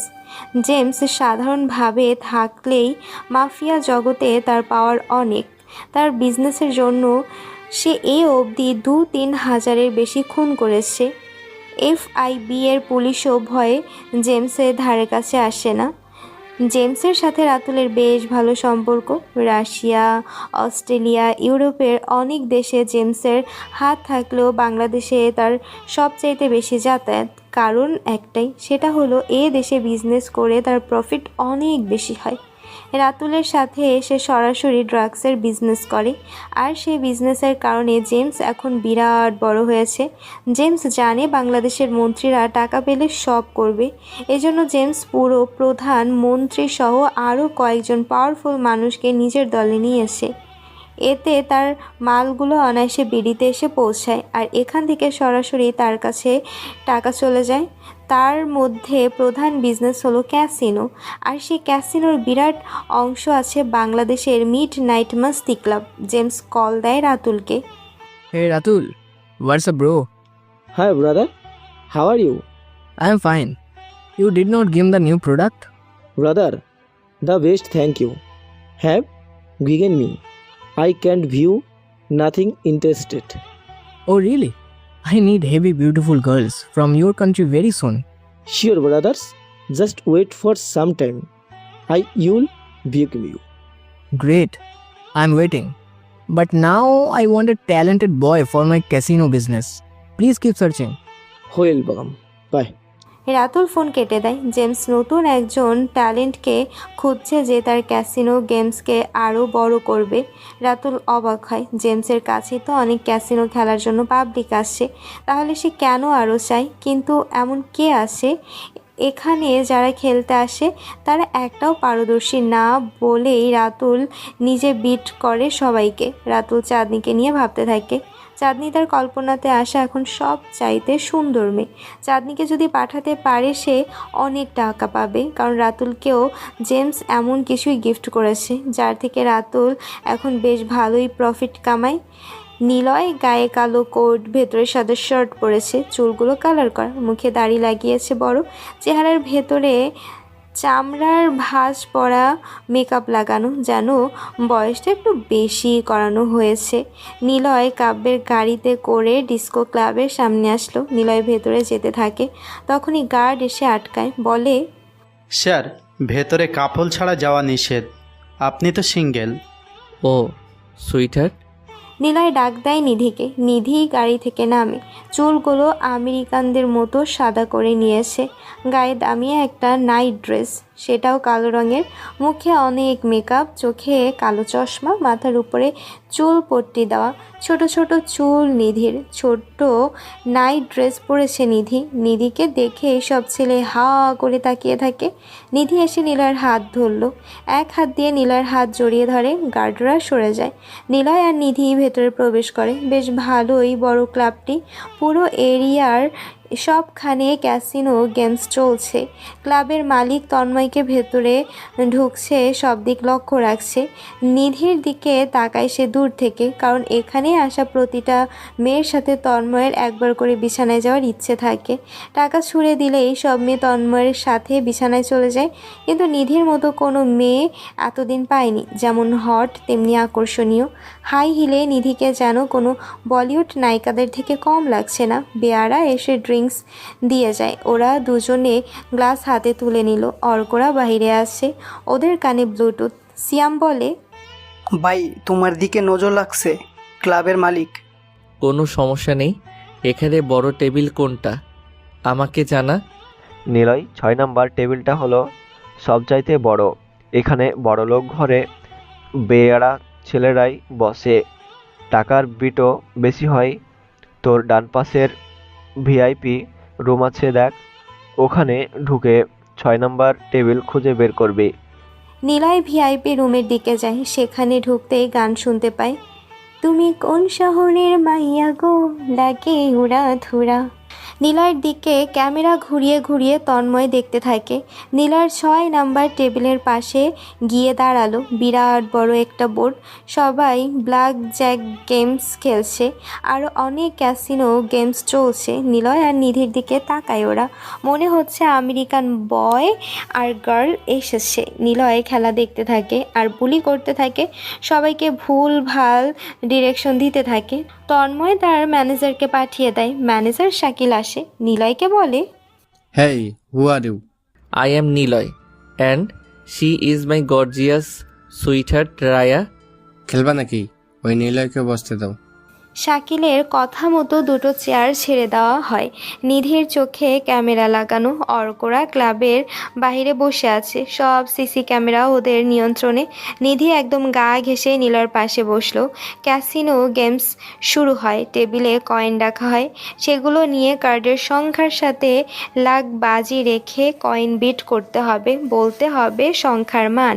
সবাই যে যার মতো করে অ্যামাউন্ট বলে। নিলয়টা বাদে এখন অবধি এই টেবিলে বিট হতে যাচ্ছে 1.5 কোটি টাকা। নিলয় আশেপাশে তাকায়, চারপাশে রঙিন লাইটিং, সুন্দরী বার ডান্সাররা আর নারী দিয়ে ভর্তি পুরো ক্লাবটি। অনেক ছেলে এখানে সেই নারীদের নিয়ে মাস্তি করতে ব্যস্ত। টাকার সংখ্যার ছোট ছোট কতগুলো চিপ কয়েন বাড়িয়ে দেয়। নিলয় সবার দিকে তাকিয়ে বলে, 3 কার্ড পোকার খেলবো। সবাই তীক্ষ্ণ দৃষ্টিতে নিলয়ের দিকে তাকিয়ে থাকে। তখনই কাব্য চিৎকার করে বলে, নিলয়, তুই পাগল হয়ে গেছিস? ব্ল্যাক জ্যাক খেলার কৌশল জানিস? 3 কার্ড প্রকার কেন খেলবি? কার্ডের সংখ্যার সাথে কালো চাকতির উপরে ছোট বল ঘোরানোর ভাগ্য কি করছিস তুই? নিলয় আস্তে গলায় বলে, চুপচাপ বসে দেখতে থাক।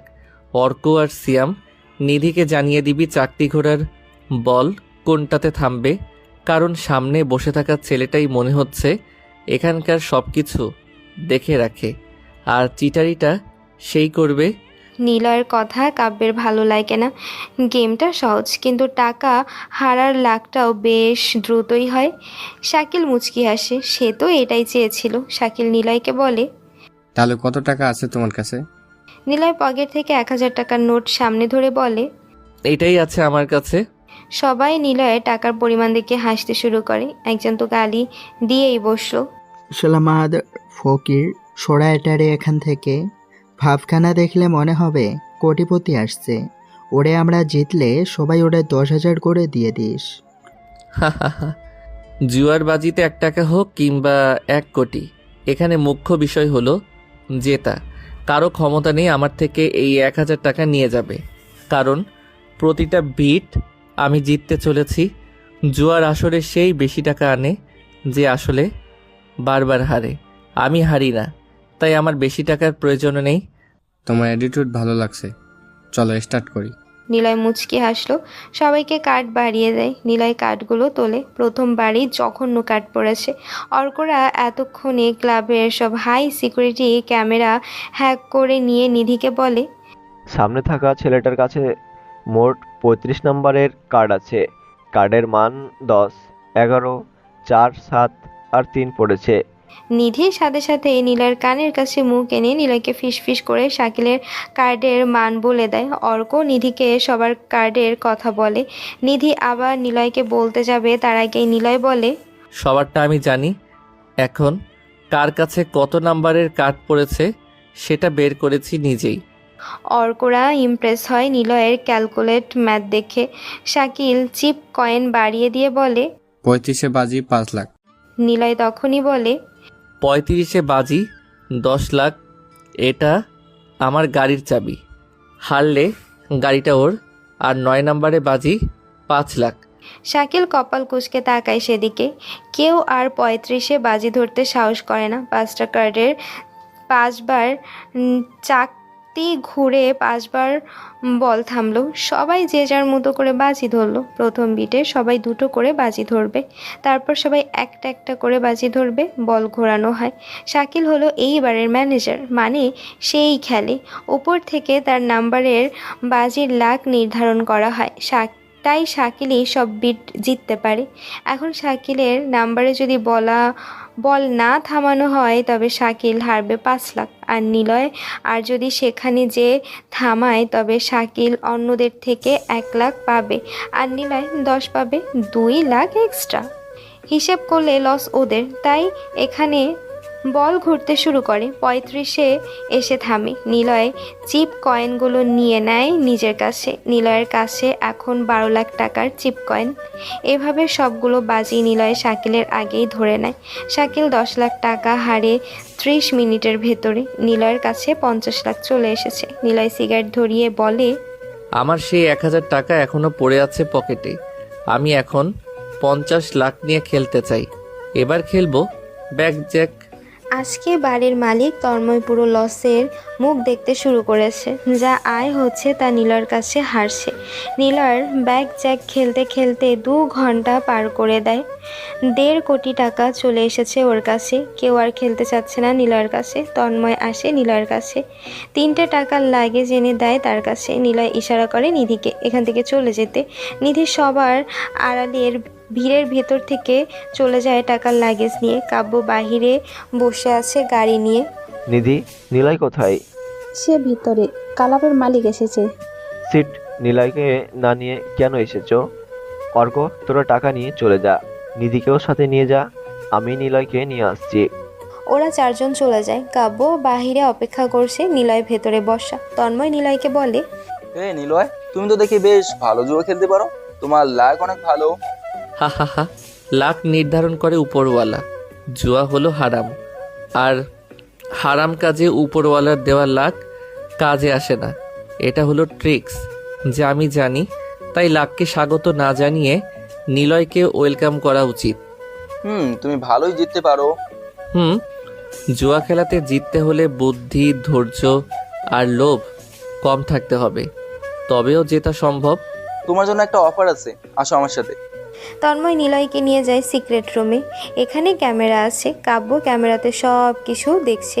নিলয়কে বসতে দেয় তন্ময়। গ্লাসে ড্রিঙ্কস ঢেলে নিলয়ের দিকে বাড়িয়ে দেয়। নিলয় চুপচাপ বসে আছে। তন্ময় বলে, এই যে আমার পিছনে একটা লকার রুম দেখছো না, রুমের ভেতরে টাকা সাজানো, আমার হয়ে কাজ করবে, তোমাকে 1 লাখ দেবো। হা হা হা ব্রো, নিলয় এসেছে কেড়ে নিতে, কারো হয়ে কাজ করতে নয়। তোমার রুমের লক্ষ্য যত টাকা আছে সেটা জিততে আমার 1 রাতই যথেষ্ট। আমি খেলতে চাই। খেলতে খেলতে ক্লান্ত হয়ে শুতে চাই টাকার উপরে, নয়তো লাশের উপরে, কিংবা 3.5 হাত মাটির নিচে। আমার নেশা নারীতে নয়, আমার নেশা টাকাতে, আমার নেশা লাশের লাল রক্তে। আমি আটকাই টাকার নেশায়। আসি ব্রো, আমার নামটা মনে রাখবে, নিলয় নাম আমার। নিলয় বসা থেকে উঠল, সিসি ক্যামেরার সামনে আসে, একটা সুন্দর পোজ দিয়ে দাঁড়ায় সে। তন্ময় বুঝে ফেলেছে নিলয় কোনো সাধারণ কোনো জুয়ারি নয়, ওর মধ্যে যে তার খিদে আছে। সে হারতে চায় না। নিলয় চলে যায়। তন্ময় পকেট থেকে ফোন বের করে শাকিলকে বলে, নিলয়ের উপরে নজর রাখো, ওর ছবি বের করো ক্যামেরা থেকে। প্রতিটা ক্লাবে নিলয়ের ছবি ছড়িয়ে দাও। সে ডিস্ট্রিক্ট লেভেলে খেলতে এসেছে। মাহিম একজন বিজনেসম্যান, কিছুদিন হয়েছে বিয়ে করেছে। বউকে নিয়ে সোজা গ্রাম থেকে শহরে আসে। মাহিমের যত বিজনেস সবারটা প্রফিট সে শেয়ার বাজার থেকেই তৈরি করেছে। মাহিমের বেশ বড় জায়গাতে হাত আছে, তাই কখন কোনটাতে টাকা লাগালে বা বিনিয়োগ করলে সে প্রফিট আয় করতে পারে। মাহিম মূলত প্রথমে শেয়ার বাজারে ছোট একজন বিনিয়োগকারী ছিল, কিন্তু এখন সে ভালোই জানে কখন কোন কোম্পানি ডাউন যাচ্ছে, কোনটা উপরে উঠছে। তাই পারফেক্ট টাইমে মাহিম টাকা বিনিয়োগ করে লাভ করে বেশ। অলমাইটি ক্লাব তো শেয়ার বাজারের সিন্ডিকেট বানিয়ে ছোট বিনিয়োগদের মাথায় কাঁঠাল ভেঙে খাচ্ছে। তারপর মাহিম তো আছেই। মূলত ছোটরাও যে পায় না তা কিন্তু না, তবে তাদের ভাগ্য রোজ ভালো হয় না। কোম্পানি লস দেখিয়ে নিউজ পাবলিশ করে, শেষে মারা খায় বিনিয়োগকারীরা, আর লাভ হয় কোম্পানির। মাহিম টাকার বড় ব্রিফকেস নিয়ে বাড়িতে এসেছে। সদ্য বিয়ে করা তার বউ মিমি এগিয়ে আসে মাহিমের কাছে। মাহিম পানি চায়। মিমি দ্রুত আনতে গিয়ে পানিটা মাহিমের গায়ের উপরে পড়ে। মাহিম উঠে দাঁড়িয়ে ঠাস করে মিমির গালে চড় দেয়। মিমি অবাক হয়, তাকে কখনো কেউ গায়ে হাত তোলেনি। তার বাবা তাকে কত আদর করেছে, কিন্তু এভাবে তার বরের কাছে এসে মার খেলো। মিমি যেন কেঁপে ওঠে। মাহিম মিমিকে বলে, কানা তুমি? হ্যাঁ, চোখে দেখো না, আমার পছন্দের ব্লেজার আর শার্ট ছিল। ধুর, মন কোথায় থাকে? আসলে আমি জলদি করতে গিয়ে। চুপ, বেশি কথা আমার পছন্দ না। সামনে থেকে যাও আমার। আর আজকে থেকে রান্না তুমি করবে। আমি তো রান্না পারি না। রান্না পারিস না মানে কি? তোর বাপ তো বিয়ের সময় খুব করে বলেছিল আমার মেয়ে সব পারে। তোর কাজিনগুলো আমার থেকে গেট ধরে 50,000 টাকা নিয়েছে। এখন ঢং করিস? আজকেই রাঁধবি তুই। মিমি দাঁড়ায় না, সে দ্রুত চলে আসে মাহিমের সামনে থেকে। মাহিম তার ল্যাপটপ নিয়ে বসে। মিমি অবাক হয়, তার নতুন বিয়ে করা হাজবেন্ড তার সাথে এমন ব্যবহার করবে কখনো ভাবেইনি। মিমি যেন এখন বুঝতে পারছে টাকা থাকলে কেউ মানুষ হয় না, ভালোবাসারও দরকার আছে। মিমি যেন এখন সেই ভালোবাসাটা অনুভব করতে পারছে। কিন্তু ভালোবাসাটা যে তার থেকে দূরত্ব তৈরি করে নিয়েছে, এটা তো আর চাইলেই সে পাবে না। তপস্যা করেও যেটা পাওয়া যায় না সেটা মানুষ দূরে সরিয়ে দেয়। অনেককে পুলিশ এসে নিয়ে যায়, একটা খাতায় সাইন করে। অনেকের আগের সেই ড্রেসগুলো হাতে দিয়ে বলে। অনেক অবাক হয়, তাকে কে ছাড়ালো। সে বাহিরে আসে, জামিল দাঁড়িয়ে আছে দূরে। অনেক জামিলকে দেখে সেদিকে দৌড়ে যায়। জামিল বলে, গাড়িতে ওঠ। কোথায় যাবো আঙ্কেল? আমার বাড়িতে। আচ্ছা। অনেক জামিলের সাথে তার সিক্রেট বাড়িতে আসে। এখানে আসতেই দেখে আরও 9 জন ছেলেরা আছে। অনেককে সবার সাথে পরিচয় করিয়ে দেয়। সুমন নামের একটা ছেলে আছে, সে বেশ পারদর্শী মারামারিতে। তাকে জামিল বলে, সুমন, ছেলেটাকে সব শিখিয়ে দে। মাঝখানিকের ভিতরে আমার ডাকাতেই চলবে, একদম তোর মতো যেন হয়েছে। ঠিক আছে বস। অনেককে সে নিয়ে যায়। অনেকের আজ থেকে ট্রেনিং শুরু। তাকে হতে হবে এক বিরাট ডাকাত। মবস্টার গ্যাংয়ের আধিপত্য তৈরি করতে হবে। নিলয়রা বসে আছে রুমে। 1.5 কোটি টাকা ওদের সামনে রাখা আছে। অর্ক আর সিয়াম টাকার উপরে শুয়ে হাসতে থাকে। আমরা মেরেছি, অবশেষ টাকা আমাদের কাছে। আমরা best team in the country. অর্কের কথা শুনে কাব্যরা হাসে। নিলয় মুখের উপর থেকে সব মেকআপ সরালো, গা থেকে একটা একটা করে সব খুললো। কেবল পরনে একটা প্যান্ট পরা। নিলয়কে খালি গায়ে দেখে সবাই। কি সুন্দর চওড়া বুক, তবে ব্যায়াম না করাতে কেমন যেন লাগছে। নিলয় নর্মাল ড্রেস পরে। সবাই এখন স্বাভাবিক ড্রেস আপেই আছে। কাব্য বলে, নেক্সট প্ল্যান কি? আমি মার্শাল আর্ট শিখব। কেন? কাজ আছে। ভাই, তোমার মাথায় কখন কি চলে সেটা বোঝাই বেশ মুশকিল। কালকে থেকে শেয়ার বাজারকে টার্গেট করব। শেয়ার বাজারে আমার আধিপত্য বিস্তার করতে হবে। সেখানে কি নামে যাবি? নতুন কোনো নাম দিয়ে আমি জানাবো কি কি করতে হবে। 1 কোটি তোদের সবার, বাকি 50 লাখ আমার। এদিকে দে লাগেজটা। নে, একটা লাগেজ তোর। তুই সাথে থাকলে আমাদের টাকার জন্য চিন্তা করা লাগবে না। আমি না হয় এখানে এসেছি নষ্ট হয়ে, কিন্তু তোরা এখানে কেন? সবাই চুপ হয়ে যায়, একে অপরের দিকে তাকিয়ে আছে। এটা সত্য যে আমরা নীলার গল্পটা জানি, কিন্তু বাকিরা কেন এই লাইনে এসেছে? এরা তো সবাই শিক্ষিত। কাব্য বলে, আমার মা, আমার বয়স যখন 2 বছর বয়স, তখন আমাকে নিয়ে একটা লোকের সাথে পালিয়ে যাই। আমি বড় হই, লোকটাকে বাবা বলে ডাকতাম, কিন্তু লোকটা আমাকে মারতো অনেক। মায়ের ইচ্ছাতে পড়াশোনা করতাম। আমি থাকতাম ছোট্ট একটা ঘরে। পরিবারের অবস্থা খারাপ ছিল অনেক। মা কাজ করত অন্য বাসায়, বাবা কাজ করত জমিতে। সব মিলিয়ে চলছিল মোটামুটি। সেই পরিবারে মায়ের আরেকটা সন্তান হয়, সেটা ছিল মেয়ে। বাবা মাকে মারধর করত অনেক। চুপচাপ দেখতাম আমি। না ঠিকমতো খেতে পারতাম, আর না কখনো ঈদে কিছু কিনে পড়তে পারতাম। আমি সবে ক্লাস 8-এ উঠেছি। টুকটাক কাজও করতাম, কিন্তু সেটা দিয়ে তো আর চলতো না। মা অসুস্থ হয়ে যায়, কিডনিতে পাথর জমে। ডাক্তার জানিয়েছিল মায়ের যদি অপারেশন করা হয় ভালো হয়ে যাবে।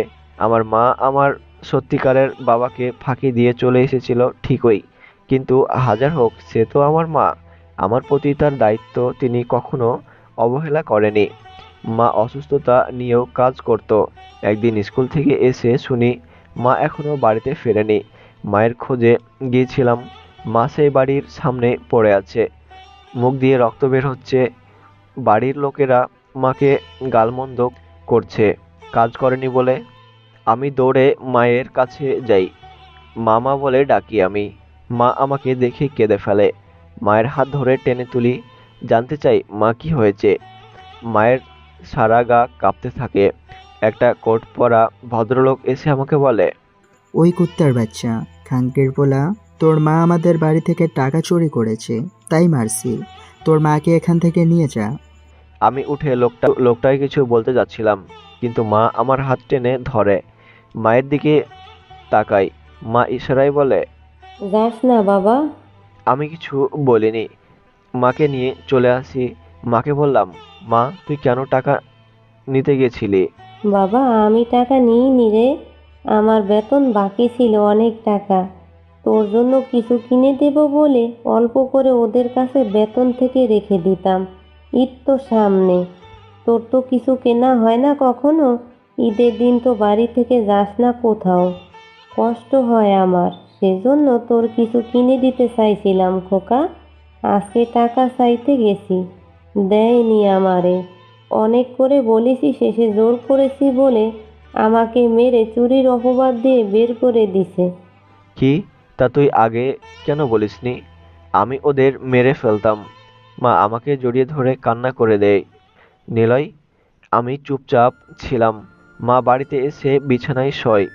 ডাক্তারকে ডাকি, সেও আসে, কিন্তু টাকার জন্যে ওষুধ দেয় না। এত টাকার অভাব ছিল আমাদের যে জ্বর আসলেও চুপচাপ সহ্য করে নিতাম, কাউকে কিছু বলতাম না। সেদিন মা অনেক অসুস্থ হয়, তলপেটে ব্যথা শুরু হয়। পেটে ওরা লাথি মারছিল। কিডনির সমস্যা হয় মায়ের আরও বেশি। মা রক্ত বমিও করে। সেদিন বিকেলে বাবা বাড়ি এসে মাকে ডাকে। বাবার সেদিন টাকা দেয়নি বলে মেজাজ খারাপ ছিল। মায়ের ঘরে ছিলাম আমি, উনি এসে মাকে ডাকে। জাবেদা, ও জাবেদা। আমি মাকে শুয়ে রেখে ওনার সামনে যাই। কি ব্যাপার, তুই এখানে কি করিস? তোকে না বলেছি ওই ঘরে ঢুকবি না। আপনার কিছু লাগবে আমাকে বলেন, মা অসুস্থ। কি হয়েছে? ওই মাগির 2 দিন পর পর খালি অসুস্থ হয়। ওই মাগির নিয়ে সংসার করে আমার জীবনটা শেষ হয়ে গেছে। কুফা একটা ডাক করে রান্না করেছে। বাড়িতে কিছুই নেই, রান্না হবে কি করে? কিছু তো দিয়ে বাজার করে দিয়ে যেতে পারেন। আমার কথা শোনা মাত্রই লোকটা একটা লাঠি নিয়ে আসে। তারপর আমাকে আমার জামার কলার ধরে টেনে বলে, ওরে খাঙ্কির ছেলে, মুখের উপরে জুতা ধরে আজকে আমি মাইরা ফেলবো। আমাকে বাবা অনেক মারতে থাকে। মা অসুস্থ শরীর নিয়ে বিছানা থেকে ওঠে, দরজার কাছে এসে অনেক কষ্টে বলে, ও আমার ছেলেকে মেরো না, ওকে ছেড়ে দাও। বাবা আমাকে ছেড়ে দিয়ে দৌড়ে মায়ের কাছে যাই। মায়ের চুলের মুঠি ধরে হ্যাঁচকা টান দেয়। মা উঠানে এসে ছিটকে পড়ে, চিৎকার করে বলে, ও বাবা গো, মা গো, মরে গেলাম, আল্লাহ গো, মরে গেলাম আমি। মায়ের চিৎকার শুনে কাছে যাই, কিন্তু বাবা এসে মাকে লাথি দিয়ে গালি দিতে থাকে। মাগি, তোরে আমি তোর ছেলেকে খাওয়াচ্ছি, আর তোর ছেলে আমার উপর কথা বলে, আজকে তোদের দুইটার মাইরা ফেলবো। মাকে মারতে থাকে, কিন্তু হঠাৎ মায়ের চিৎকার বন্ধ হয়ে যায়। মা আর কথা বলে না। আমি মাকে ডাকি অনেকবার, মায়ের নিঃশ্বাস বন্ধ হয়ে গেছে। আমি বুঝে যাই আমার মা আর বেঁচে নেই। আমার আর সহ্য হয়নি। দৌড়ে গিয়ে রান্নাঘরে আসি। ছোট বটি ছিল, তরকারি কাটা বটি, ওটা হাতে নিয়ে আসি। বাবার বুকে অনেকগুলো কোপ দিই আমি। লোকটা সেখানেই মরে পড়ে যায়। আমি বটিটা লুকিয়ে ফেলি। কিছু সময় পর সেখানে পুলিশ আসে, আমাকে নিয়ে যায়। তবে মজার ব্যাপার হলো, জেলার অনেক ভালো ছিল, আমাকে পড়াশোনা করাই। আমি সায়েন্স গ্রুপের স্টুডেন্ট। লোকটা মারা যায়, কিন্তু মনের ভিতরে টাকার ক্ষুধা আমার নিবারণ হয়নি। অমানুষ বানিয়ে দিয়েছিল। আমার মা টাকার জন্যে ওষুধ কিনতে পারেনি। মা আমার টাকার জন্যই মারা গিয়েছিল। এই টাকা তো আমার চাই। কাব্যের কথা শুনে সবাই মাথা নিচু করে নিল, কেউ কোনো কথা বলছে না। মাসুম এসে কাব্যের কাঁধে হাত বোলায়। কাব্য কাঁদছে, সবাই নীরব হয়ে দাঁড়িয়ে আছে। নীরবতাকে কাটিয়ে একটা উচ্চ শব্দে হাসি শোনা যায়। সবাই তাকিয়ে দেখে নিলয় হাসছে, কিন্তু নিলয় হাসছে কেন? নিলয় একটা সিগারেট ধরালো, একটা টান দিয়ে বলে, শালার জীবন রে, আল্লাহ তুমি কি জীবন দিয়ে সৃষ্টি করলে আমাদের, যেখানে টাকা নামক কাগজের বস্তু পুরো সৃষ্টিকে বদলে দিচ্ছে। শালার টাকা একটা এমন জিনিস, টাকা থাকলে পৃথিবী কেনা যায়, আর টাকা না থাকলে পৃথিবী চেনা যায়। এটা স্বার্থপর দুনিয়া। এখানে বুক ভর্তি ভালোবাসার থেকে পকেট ভর্তি টাকার মূল্য অনেক বেশি। জীবনের উপর ঘৃণা ধরে গেছে। বেকার ছেলেটাও বোঝে টাকা ছাড়া ভালোবাসার কোনো মূল্য নেই এই সমাজে। আর আমার ভিতরটা তো নষ্ট হয়ে গেছে টাকার জন্য। কাব্য, বল ভাই। যে তোর মাকে মেরেছিল, মানে যে বাড়িতে কাজ করতো তোর মা, ওই লোকটাকে কি করেছিলি? কিছুই না, একবার গিয়ে সেই বটিটা এনেছিলাম। হা হা, খুনের অস্ত্র। ওই লোকটাকে মারবো, চল। কি পাগল হয়ে গেছিস তুই? বেঁচে থাকলে লোকটাকে মারবই। মায়ের গায়ে হাত দিয়েছিল, তোর মাকে লাথি মেরেছিল, তুই এখনো সহ্য করে আছিস? ভাই শান্ত হও, এখন থেকে আমাদের অনেক বুঝে শুনে চলতে হবে। চুপ কর, লোকটাকে তো মারতেই হবে কাব্য, চল মারবো, আমি যাব তোর সাথে। নিলয় জোরে জোরে পায়চারি করছে আর চুলগুলো টানছে। কাব্য বুঝে যায় নিলয় এখন পুরো সাইকো হয়ে গেছে। নিলয়কে সামলানো কঠিন অনেক। চাচা, আপনার মেয়েটারে কিন্তু তুল্লা নিয়ে যাব, আমারে কিন্তু চিনেন না। কৌশিকের কথায় কাশেম থামল। চাঁদনি আর ওর বাবা ফিরছিল। এলাকার রাস্তায় ঢুকতেই কৌশিক নামের ছেলেটা তার দল নিয়ে রাস্তা আটকে ধরে। চাঁদনির ওড়না ধরে টানও দেয়। চাঁদনি এই বস্তিতে সবচেয়ে সুন্দর আর শিক্ষিত মেয়ে। দেখতে তো সুন্দরী বটে, তার উপর অনেক ভালো সে। কিন্তু ওই যে ভালো মানুষ থাকলে খারাপ মানুষও থাকবে, এটা স্বাভাবিক। চাঁদনির সামনে এসে কৌশিক ওর গালে ঠাস করে কাশেমকে বলে, চাচা, তোমার মেয়ের যা শরীর দেখালে আমার মাথা কাজ করতেছে না। কতবার প্রেমের প্রস্তাব দিয়েছিলাম, কিন্তু তোমার মেয়ে তো রাজি হয়নি। আমারও তো ইচ্ছা আছে নাকি, এলাকার মেয়ে আমার, কিন্তু তোমার মেয়েকে দিতেই হবে। রাস্তা ছাড় বলছি, কুকুরের দল, তোরা রাস্তায় পড়ে থাকিস কেন? সর বলছি। উফ, কি রসগোল্লা গরম, আমার জিভে জল আসছে রে শামসু। ভাই, তাহলে মালটাকে উঠিয়ে নিয়ে যাই, কি বলো? সে তো উঠবেই, কিন্তু একটু সময় দে। কৌশিক হলো চেয়ারম্যানের ছেলে। এখানে যত প্রকার চাঁদাবাজি হয় সেটা কৌশিকই করে। কাঁচা বাজার থেকে শুরু করে রিক্সা চালকদের থেকেও টাকা নিয়ে থাকে সে। চাঁদনির পেছনে পড়ে আছে কয়েক মাস ধরে। চাঁদনি তাকে এড়িয়ে চললেও যেদিন সামনে পড়ে সেদিন কৌশিক অনেক বাজে কথা শোনায়। কৌশিক চাঁদনির কাছে আসলো, ঠিক তখনই একটা দামি বাইক এই রাস্তায় প্রবেশ করে। রাস্তা ঘিরে থাকাতে হর্ন বাজানো হয়। কৌশিক গালি দিয়ে বলে, ওই কোন মাদার রে এত জোরে হর্ন দেয়? বাইকারের মাথায় হেলমেট পরা আছে, তবে গালিটা ঠিকই তার কানে যায়। মাসুম সহ আরও দুজন ছেলে বাইকের কাছে আসে। বাইকের চাবিটা খুলে নেয়। ছেলেটার গায়ে দামি পোশাক পরা। ওরা জামা টেনে ধরে বাইক থেকে নামালো। ছেলেটা কোনো রকমে বাইকের স্ট্যান্ড দিয়ে সোজা হয়ে দাঁড়ায়। ছেলেগুলো জোর করে মাথা থেকে হেলমেট খুললো। রাতুল দাঁড়িয়ে আছে। রাতুলকে ধাক্কা দেয় কৌশিক। রাতুল দেখে চাঁদনিরা দাঁড়িয়ে আছে সেখানে। রাতুলকে দেখে চাঁদনি যেন প্রাণ ফিরে পায়। চাঁদনির দিকে তাকায় রাতুল, হাতের ইশারাতে বলে চলে যাওয়ার কথা। চাঁদনি তার বাবাকে নিয়ে সেখান থেকে চলে যায়। কৌশিক এসে রাতুলকে ধাক্কা দিতে থাকে। শালা, কে রে তুই?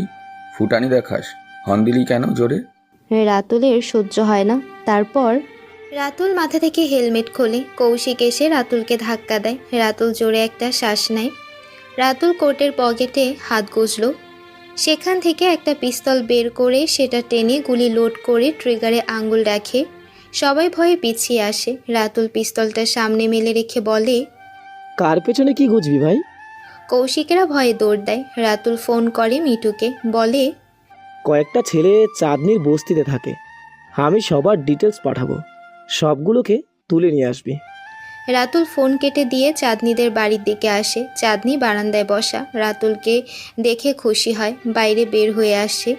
আপনি ঠিক আছেন তো? ওরা আপনার সাথে অনেক কাজে কিছু করছে না, ওরা অনেক খারাপ। আস্তে আস্তে, একটু শ্বাস নেন। আমি অনেক ভালোভাবে বুঝিয়ে এসেছি, ওরা আর আপনার সামনে আসবে না। কিন্তু ওরা কারা?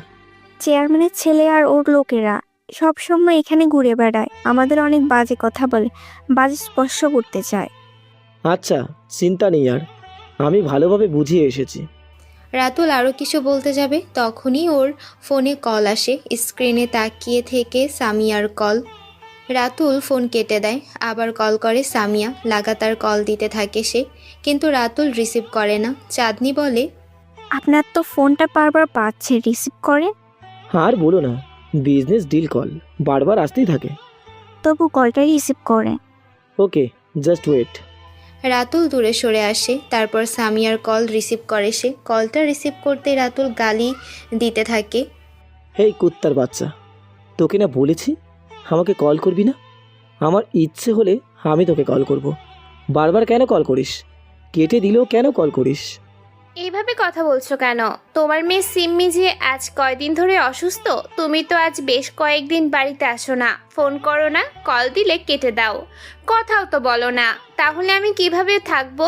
এমন কেন করো তুমি? কষ্ট হয় না? চুপ কর সালি, মা মেয়ে দুজনেই মর গিয়ে। এইসব বালছাল শুনলে ভালো লাগে না, রাখ ফোন। রাতুল, অনেক খারাপ ব্যবহার করছো তুমি। তোমার মেয়ের কথা শুনেও তুমি এভাবে কথা বলছো? ধুর বাল, রাখ ফোন। রাতুল ফোন কেটে দেয়। আবার কল আসতে থাকে। সামিয়া কল দিতে থাকে। রাতুল অ্যারোপ্লেন মুড অন করে ফোনটা পকেটে রেখে দেয়। রাতুল বাইকের কাছে আসে। চাঁদনি প্রশ্ন করে, কোনো সমস্যা? মানে আপনার মুড অফ দেখছি। না, তেমন কিছু না, তবে আমার যেতে হবে। এদিকে এসেছিলাম আপনাদের খোঁজ খবর নিতে। আসি আজকে। এক কাপ চা খেয়ে যান। তোলা থাক, অন্তত এক কাপ চায়ের জন্য আবার দেখা তো হবে। চাঁদনি মুচকি হাসলো রাতুলের কথায়। রাতুল হেলমেট পরে নিয়ে জলদি বাইক নিয়ে সেখান থেকে চলে আসে। সামিয়া হলো রাতুলের বিয়ে করা বউ, আর সিম্মি হলো রাতুল আর সামিয়ার মেয়ে। 2.5 বছর হয়েছে রাতুল সামিয়াকে বিয়ে করেছে। সামিয়া যে দেখতে খারাপ এমন না, তবুও রাতুলের মাইন্ডের সাথে সামিয়া যেন পেরে ওঠে না। সামিয়া পিওর সংসারী একটা মেয়ে। হাজবেন্ড, শ্বশুর, শাশুড়ি দেখে শুনে রাখতে জানে বেশ। কিন্তু রাতুল এমন না। সামিয়া সবসময় রাতুলকে নিজের কাছে রাখতে চায়। সে সুন্দরী, তবুও রাতুল যে কেন ওর প্রতি আকৃষ্ট হয় না, এটাই সামিয়া বুঝতে পারে না কখনো। মিমি যতটুকু পারে সেটা অনেক যত্নে রান্না করেছে মাহিমের জন্য। মাহিম রেডি হয়ে এসেছে, এখনই বের হবে সে। আজকে ছোট ছোট বিনিয়োগদের সাথে মাহিমের একটা মিটিং আছে, কিভাবে তারা প্রফিট আয় করবে সেসব নিয়ে মাহিমকে নিয়ে তারা একটা সেমিনারের আয়োজন করেছে। মাহিম সেখানে যাবে এখনই। খাবার টেবিলে এসে বসতেই মাহিম ডাক দেয় মিমিকে। মিমি, ওই মিমি, খাবার হলো তোমার? মিমি এক এক করে সব টেবিলে এনে রাখলো। ছোট মাছ রান্না করেছে আর মাংস, সাথে ডাল। রাতুল খাবারগুলো দেখে তৃপ্তি বোধ করে। রাতুল নিজেই ভাত বেড়ে নেয়, কিন্তু পরক্ষণে রাতুলের মেজাজ খারাপ হয়ে যায়। ভাত এমন আলট্রা পাকিয়ে পানির মতো নরম হয়ে আছে কেন? ভাতের মার এখনো আছে যেন। কি রাঁধছো তুমি? ভাতের মার ফেলিনি, ওভাবে ভাতে রাখছিলাম, শুকিয়ে নামিয়েছি। কি, তুই ঠিকমতো ভাতটাও রাঁধতে শিখিসনি?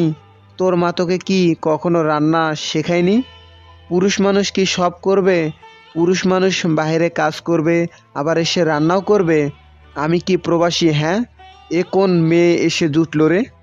আসলে আমি কখনো রান্না করিনি, মা শেখায়নি, আস্তে আস্তে শিখবো। এখনই এভাবে কেন বলছো? আমাকে তো সময় দিবা। চুপ কর, মুখের উপর খালি তর্ক করবে, বিরক্তকর। মিমি ঝাড়ি খেয়ে চুপ হয়ে যায়। সে চাপা কান্না কাঁদতে থাকে দূরে বসে। মাহিম ডাল নিয়ে ছোট মাছ বেড়ে নেয় ভাতে, ডাল দিয়ে মাখিয়ে মুখে দিতেই থু মেরে ফেলে দেয়। আবার টেবিলে জোরে একটা বাড়ি দেয় সে। রাগে মিমির দিকে তাকায়। মিমি ভয়ে চুপ হয়ে গেছে। মাহিম চিৎকার করে উঠল। কি বাল রাধিস? হ্যাঁ, ডালে কি তেল দিস নাই? কেমন বিশ্রী স্বাদ লাগছে, আর ভালো লাগে না। সারাদিন ব্যস্ততার শেষে সব কিছু এনে দিলেও যদি ঠিকমতো খাবারটাই না খেতে পারি, তাহলে আমার এত টাকা দিয়ে কি হবে? কেন বিয়ে করেছিলাম আমি?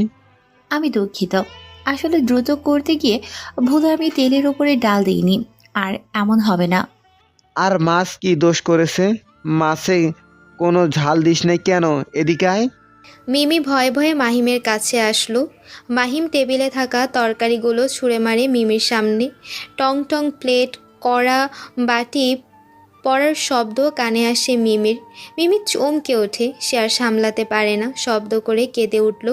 মাহিম মিমির গালে যেয়ে একটা চর বসিয়ে দেয়। মিমি গালে হাত দিয়ে মাহিমের দিকে তাকায়। মাহিম বলে, শোন, যে মেয়ে তার বরকে রান্না করে ইমপ্রেস করতে পারে না, সে মেয়ে লাখ টাকা আয় করলেও তার মূল্য থাকে না। আর তার শিক্ষাগত যোগ্যতার কোনো মূল্য নেই। আগে হাজব্যান্ডকে খুশি রাখতে হয়। শুধু শারীরিক চাহিদা, আকর্ষণ দিয়ে পুরুষ মানুষকে আটকানো যায় না। তাকে ধরে রাখার জন্য তার মনের মতো হতে হয়, যেটা তোর ভিতরে নেই। প্লিজ আমাকে বকো না, আমি কখনো এসব কাজ করিনি। আমার জায়গাটাও একটু বোঝার চেষ্টা করো, দ্রুত কে শিখিয়ে। তোর কথা আমার শুনতে ভালো লাগছে না, সামনে থেকে যা। মিমি চলে যায় সেখান থেকে। মাহিম ওয়াশরুম থেকে ফ্রেশ হয়ে ব্যাকপ্যাক নিয়ে বেরিয়ে যায়। মিমি চিৎকার করে কাঁদতে থাকে। মিমি তার মাকে ফোন করে। ওর মা রিসিভ করতেই বলে, মা, কেন করলে আমার সাথে এমন? কেন আমাকে রান্না শেখাওনি তুমি? রোজ খোটে শুনতে হয় কেন আমার? আজকে সে আমাকে চড় মেরেছে। আমি রাখতে জানি না বলে অনেক কথা শুনিয়েছে। আমাকে বিয়ে দেবার আগে সব শেখাতে পারতে, কেন করেনি আমাকে এমন? বড্ড আদরের ছিলি রে মা, কিন্তু এমন হয় এখন। একটু কষ্ট করে মানিয়ে নে, পরে দেখবি সব ঠিক হয়ে যাবে। কিছুই ঠিক হবে না। আমি হাত পুড়িয়ে রাখলাম, জানতে চাইলো না আমার হাত কতটুকু পুড়েছে। তরকারি কাটতে গিয়ে হাত কাটছি, অথচ সে আমার রান্না খেয়ে থু ফেলে, আমাকে মারে। মরে যাব, তবুও তোমাদেরকে আর কখনো কল দিব না। বারবার বলতে না বিয়ের পর শিখবো, এখন শিখছি তো। মিমি ফোন কেটে দেয়। কারোর সাথে ওর কথা বলার ইচ্ছে নেই। বালিশে মুখ গুজে সে কাঁদতে থাকে। নিলয় তার মায়ের সামনে বসে আছে। তার মায়ের দিকে একটা পেপারস বাড়িয়ে দেয়। আরশিদা বেগম পেপারটা দেখতে থাকে। নতুন বাড়ির দলিল। নিলয় সিগারেট জ্বালিয়ে বলে, দেখ মা, তোর জন্য নতুন বাড়ি কিনলাম, টাকার বিছানা বানিয়ে দিলাম। আর কত টাকা লাগবে তোর? যদি চাস তাহলে তোর কবরটাও মাটি দিয়ে নয়, টাকা দিয়ে আগে ঢেকে উপরে মাটি দিয়ে দিব। টাকার জন্য কত কথা শুনিয়েছিলি আমাকে, আজকে তোকে সেই টাকার উপরে বসিয়ে রেখেছি, বাড়ি কিনে দিয়েছি। তুই তোর ছোট ছেলেকে নিয়ে থাকবি, তোর ছোট ছেলেই তো তোর কাছে আপন হয়েছিল। বিশ্বাস কর মা, আমি গায়ে 100 ডিগ্রি জ্বর নিয়েও চাকরি খুঁজেছিলাম। চাকরির জন্য সর্বনিম্ন 1 লাখ টাকাও চেয়েছিল, আমি সেটাও দিতে পারিনি কখনো। তোর মুখে হাসি দেখব বলে কত কিছু করেছি, মানুষের পা জড়িয়ে ধরেও চাকরি জোটাতে পারিনি। কখনো তুই আমাকে বুঝিস নাই মা। আরশিদা বেগম কাঁদে। অনেক কথা জমা হয়েছে তার মনে, কিন্তু সে চাইলে কিছুই এখন প্রকাশ করতে পারে না, কেবল নিলয়ের দিকে ফ্যাল করে তাকিয়ে থাকে। নিলয় আবার সিগারেট জ্বালায়। নিলয় হাসতে হাসতে বলে, মা, হাদিসে আছে, মা বাবাকে কষ্ট দিলে, মায়ের মনে কষ্ট দিলে সন্তান কখনো জান্নাতে যেতে পারে না। মা, আমার জন্য তো তুই জান্নাত ছিলি মা, কিন্তু তুই আমাকে মরার জন্য দোয়া করতি। আমি তো জান্নাতে যাব না মা, তাই আমি পৃথিবীতে সবচাইতে খারাপ মানুষ হয়ে দেখাবো। নিলয় খারাপ হতে হতে যেদিন ক্লান্ত হবে, সেদিন নিলয় শুবে টাকার উপরে, নয়তো রক্তমাখা লাশের উপরে, কিংবা 3 হাত মাটির নিচে। তবুও এই নিলয় কখনো আর মাথা নত করবে না। আমি অমানুষ হয়ে গেছি মা। এই দেখো আমার কাছে পিস্তল, আমার মাথা অনেক যন্ত্রণা করে মা। কাউকে যদি না মারি, আমার এখন খুন করতে অনেক ইচ্ছা করে, মানুষকে কুকুরের মতো মারতে ইচ্ছে করে। তবে সব মানুষকে না মা, যারা পৃথিবীতে কীট হিসেবে আছে, যারা আমার থেকেও অমানুষ, তাকেই মারতে ইচ্ছে করে। আজকে কাব্যের মাকে যে লাথি মেরেছিল, তাকে মারতে যাব মা, দোয়া করিস। নিলয় বেরিয়ে যায়। ওর গ্রুপের সবাইকে কল করে সে, ওদের সিক্রেট জায়গাতে আসতে বলে। নিলয়ও চলে আসে সেখানে। সবাই এসে বসেছে। নিলয়ের চোখের পানি। নিলয় সবাইকে বলে, এবার টার্গেট আমাদের শেয়ার বাজারে।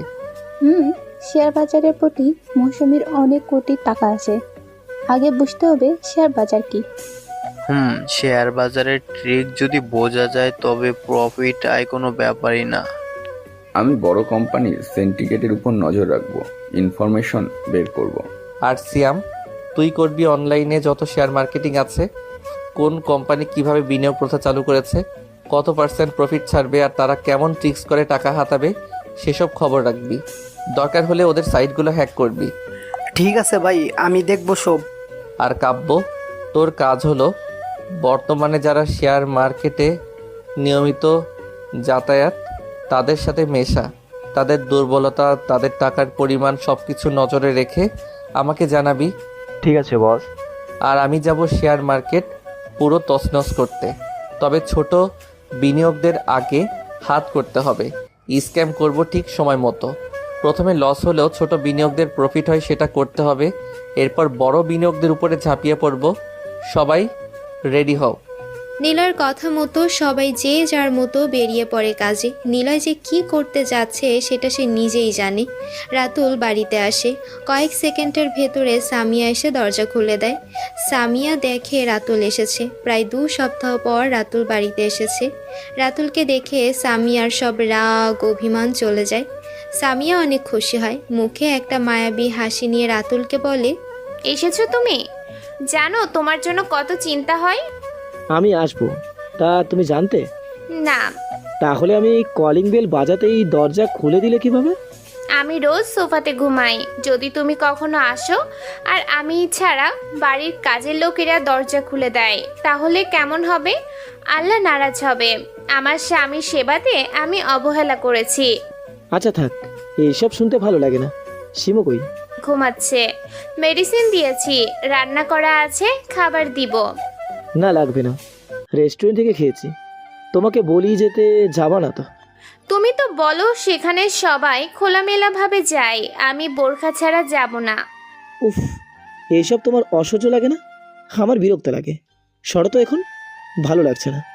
সামিয়া রাতুলের দিকে তাকায়। রাতুলের শার্টে লিপস্টিক লাগানো। সামিয়ার এটা চোখ এড়ায় না। সামিয়া প্রশ্ন করে, তোমার সাদা শার্টে লিপস্টিক কেন? বুকে? হো, লাগছে কোনো মেয়ের থেকে তোমার কোনো সমস্যা থাকলে এখান থেকে যাও তো। প্রশ্ন করবা না, বিরক্ত লাগে, মেজাজ খারাপ হয়। এমন করো কেন? একটু ঠিক মতো কথা বললে কি ক্ষতি হবে? কতদিন হলো কথা বলনি আমার সাথে, আমাকে কাছেও ডাকোনি। দূর, এই অসহ্য কাহিনীর জন্য আমি বাড়িতে আসি না। এইসব শুনতে ভালো লাগে না। ভাই, আমার তোর কথা শুনলেই অসহ্য লাগে, একটু বসে শান্তিও পাই না। সামিয়া চুপ হয়ে গেল। কতদিন পর তার হাজবেন্ড বাসায় এসেছে, তবু এভাবে কথা বলছে তার সাথে। সামিয়ার মন খারাপ হলেও কিছু বলে না, ঠান্ডা পানি এনে দেয় রাতুলের কাছে। সামিয়ার শ্বশুর হলো প্রধানমন্ত্রী, টাকার কোনো অভাব নেই, তবুও যেন সামিয়া ভালো নেই, রাতুলও ভালো নেই। টাকা থাকলেও সবার মনের ভেতরে বিশেষ একটা চাহিদা আছে, যা প্রতিনিয়ত বেড়েই চলেছে বলেই টাকা থাকা সত্ত্বেও কেউ ভালো থাকতে পারে না। সৃষ্টিকর্তা ফেরেশতা বানিয়েছে, তাদের চাহিদাহীন করেছে। খাবার, নিদ্রা, যৌন চাহিদা কিছুই নেই, তারাও সুখী। অথচ মানুষেরা যেন চাহিদাকে আঁকড়ে ধরেছে, যার অনেক আছে তার আরও যেন বেশি চাহিদা। কিন্তু এমন কেন মানুষ? আসলে মানুষ এখন আর দুবেলা খাবারের পেছনে ছোটে না, ছোটে বিলাসিতার পেছনে। এজন্য খাবার পেটে থাক বা না থাক, পেছনে তাদের বাইক, দামি গাড়ি থাকতে হবে। দুনিয়াটা হয়তো ধ্বংস হবে এই বিলাসিতার পেছনে ছোটার কারণে। তখন আর ক্ষুধার জন্য না থাকবে টাকা, আর না থাকবে কারো বিবেক। বড়ই অদ্ভুত সব কিছু।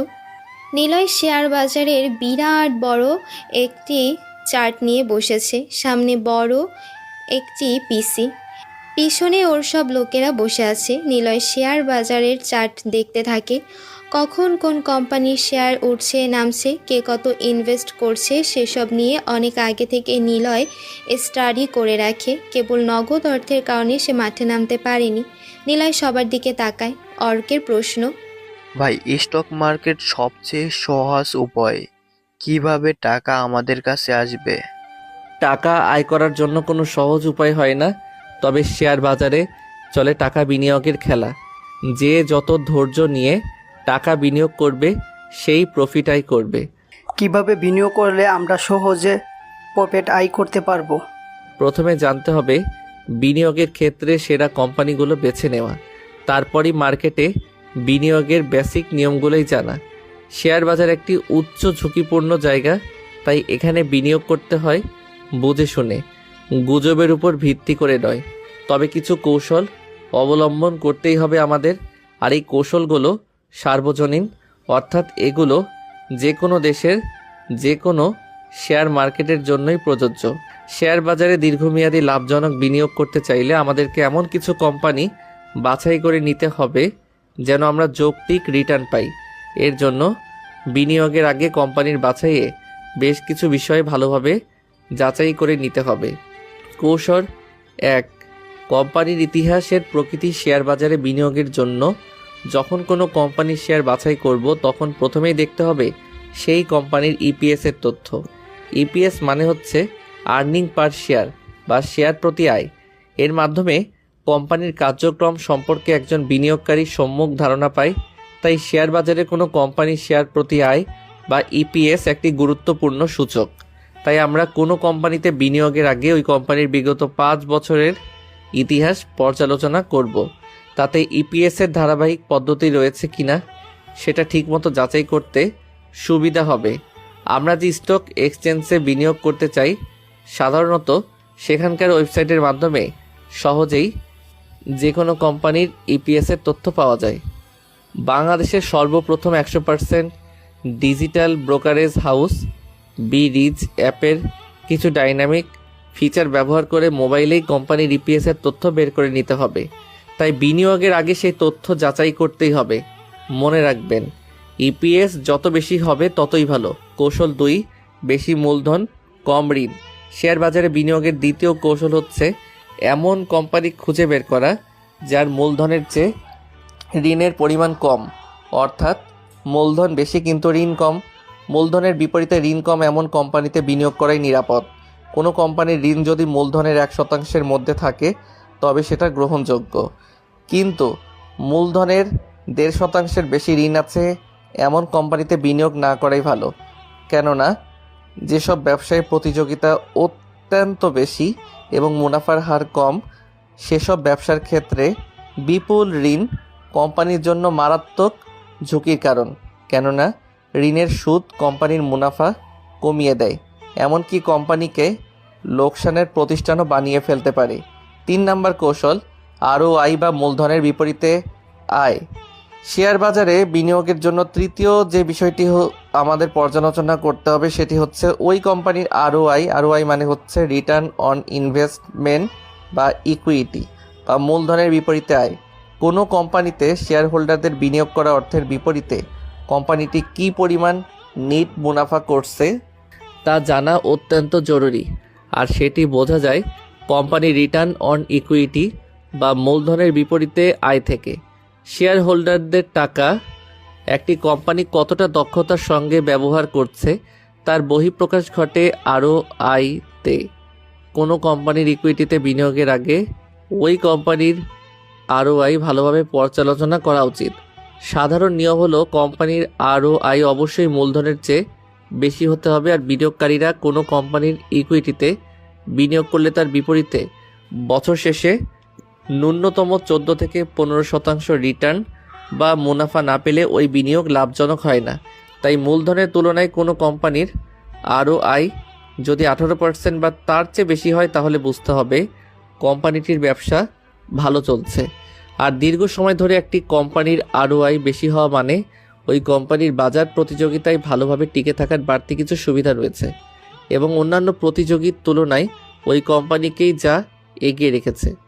কোনো কোম্পানির আরওআই বিষয়ক তথ্য জানতে আমাদের সেই কোম্পানির বার্ষিক প্রতিবেদন দেখতে হবে, কেননা এই প্রতিবেদনেই এসব তথ্য প্রকাশ করা হয়ে থাকে মূলত। এরপর জানতে হবে উদ্যোক্তার খ্যাতি। বিনিয়োগের উদ্যোক্তা বা মালিকদের ব্যবসার খ্যাতি বা সুনাম সম্পর্কে ধারণা রাখা জরুরি, কেননা বিনিয়োগের জন্য এটা জানা খুবই জরুরি যে কারা কোম্পানিটি প্রতিষ্ঠা করেছেন, প্রতিষ্ঠাতাদের হাতে কোম্পানির কী পরিমাণ শেয়ার বা অংশীদারিত্ব রয়েছে এবং পরিচালনা পর্ষদ কাদের নিয়ে গঠন করা হয়েছে। সমাজে এবং ব্যবসায়িকভাবে কোম্পানির উদ্যোক্তাদের সুনাম কেমন সেটি বিবেচনায় আনাটাও খুবই জরুরি। ব্যবসায়ী হিসেবে যাদের যথেষ্ট সুনাম আছে, ভালোভাবে ব্যবসা ও কোম্পানির পরিচালনার ইতিহাস রয়েছে এবং যেসব কোম্পানির আর্থিক প্রতিবেদন যথেষ্ট স্বচ্ছ, সেসব উদ্যোক্তার কোম্পানিতে বিনিয়োগ করা অনেক নিরাপদ। বিনিয়োগ করার আগে কোম্পানিটির বিগত কয়েক বছরের লভ্যাংশ পরিমাণ জানতে হবে। কোম্পানিটির বিগত কয়েক বছরের আর্থিক প্রতিবেদন জানতে হবে। শেষ যে বিষয়টা জানা জরুরি, যা কম পিই রেশিও দেখে শেয়ার কেনার সময় লাভ করা। শেয়ার বাজারে বিনিয়োগের সর্বশেষ কৌশলটি হচ্ছে শেয়ার কেনার সময় লাভ করা, বিক্রির সময়ের অপেক্ষা না করা। অর্থাৎ একজন বিনিয়োগকারীকে এটা নিশ্চিত হতে হবে যে ভালো শেয়ার তিনি বেশি দামে কিনছেন না। শেয়ার বাজারে বিনিয়োগের ক্ষেত্রে মূল্য আয় অনুপাত বা পিই রেশিও একটি গুরুত্বপূর্ণ সূচক। শেয়ারের বাজার মূল্যকে ইপিএস দিয়ে ভাগ করে এই পিই রেশিও বের করা হয়। ধরা যাক কোনো কোম্পানির পিই রেশিও 12, তার মানে হলো ওই কোম্পানির পিই রেশিও 12। ওই কোম্পানি বর্তমান ইপিএসের ধারা অব্যাহত থাকলে একজন বিনিয়োগকারী 12 বছরে তার বিনিয়োগ করা অর্থ ফেরত পাবেন। সাধারণভাবে বলা যেতে পারে যেসব কোম্পানির পিই রেশিও 25-এর বেশি সেসব কোম্পানিতে বিনিয়োগ না করাই ভালো। নীলার কথাগুলো মনোযোগ দিয়ে শোনে, তারপর একসাথে সবাই কাজে লেগে পড়ে। ছোট বড় অনেক নাইট ক্লাবে নিলয়ের ছবি পাঠানো হয়েছে। তন্ময় সব ক্লাবে নিলয়ের মেকআপ দিয়ে আসা ছবিটা তুলে নিয়েছিল, তারপর পাঠিয়ে দিয়েছে মালিকদের কাছে। তন্ময় বলেও দিয়েছে ছবির ব্যক্তিকে কেউ যেন কোনো ক্লাব হালকাভাবে না নেয়। সবাই নিলয়ের ছবি দেখে। সাদা আমেরিকানদের মতো চেহারা, গোপও আছে, চুলগুলো বেশ বড়। এমন ছবি সবাই মনোযোগ দিয়েই দেখে। ক্লাবগুলোতে রাতে চলে নানান রকম অনৈতিক কাজ, আর চলে বিশাল টাকার মেলা, যেখানে লাখ ও বুদ্ধি বিক্রি করে টাকা নিয়ে যায় অনেকে। আরশিদা বেগমকে নিয়ে আসা হয়েছে দামি একটি বাড়িতে। বাড়িটা অনেক বড় আর চারপাশের জায়গাটাও বেশ সুন্দর। এত বড় বাড়িতে তাকে নিলয়ের লোক এনেছে। আরশিদা একটা ছোট কাগজে লিখে দেয়, এটা কার বাড়ি? ছেলেটা জানায়, এটা নিলয়ের বাড়ি, আমরা তার কাজের লোক। আপনি তো ওনার মা, আপনাকে এখানে আনার কথা বলে গিয়েছেন নিলয় স্যার। ছেলেটার কথা শুনে আরশিদা বেগম চমকে যায়। নিলয় যা বলেছিল তাই করে দেখাচ্ছে। অনেকের কথা মনে পড়েছে, অনেক ছেলেটার যে কোথায় আছে, কিভাবে আছে কে জানে। নিলয় কি তার কথা একদমই ভুলে গিয়েছে? অন্তরা এখন নিজেকে সামলে ভালোই আছে। অনেকের কথা আর তেমন মনেই পড়ে না। এমন একটা খারাপ ছেলের সাথে কেউ বা সম্পর্ক রাখে, তার কথা কারো মনে থাকার প্রশ্নই আসে না। ওদিকে নিলয় যে মেম্বার আর ওসিকে মেরেছিল সেটা নিয়ে থানায় কেস হয়েছে, কারণ লাশ দুটো নিলয়দের বাড়িতেই পাওয়া যায়। কিন্তু নিলয় কোথায়? নিলয়কে পুলিশেরা খুঁজেও পাচ্ছে না। অনেক অনেক কিছুই শিখে ফেলেছে। ওর মাথার মধ্যে এখন অনেক চিন্তা, মাকে খুঁজে বের করতে হবে ওর। অনেক দাঁড়িয়ে আছে। জামিল আসে, রাকিবকে ডাক এসে। জামিল বলে, রাকিব, অনেকের মাথায় চুল ফেলে দে, তাকে টাক বানিয়ে ফেল, সব মাথা থেকে চুল ফেলিয়ে দিবি। আজকে ডাকাতি করবো রাতে। কেউ কোনো কথা বলে না। জামিলের কথা মতো সবাই একই রকমভাবে টাক হয়ে যায়। জামিলের কাছে আসে ওরা। রাকিব বলে, ওস্তাদ, আজকে কার বাড়িতে যাব? আমি বলবো, হ্যাঁ বল। কামাল সাহেবের বাড়ি।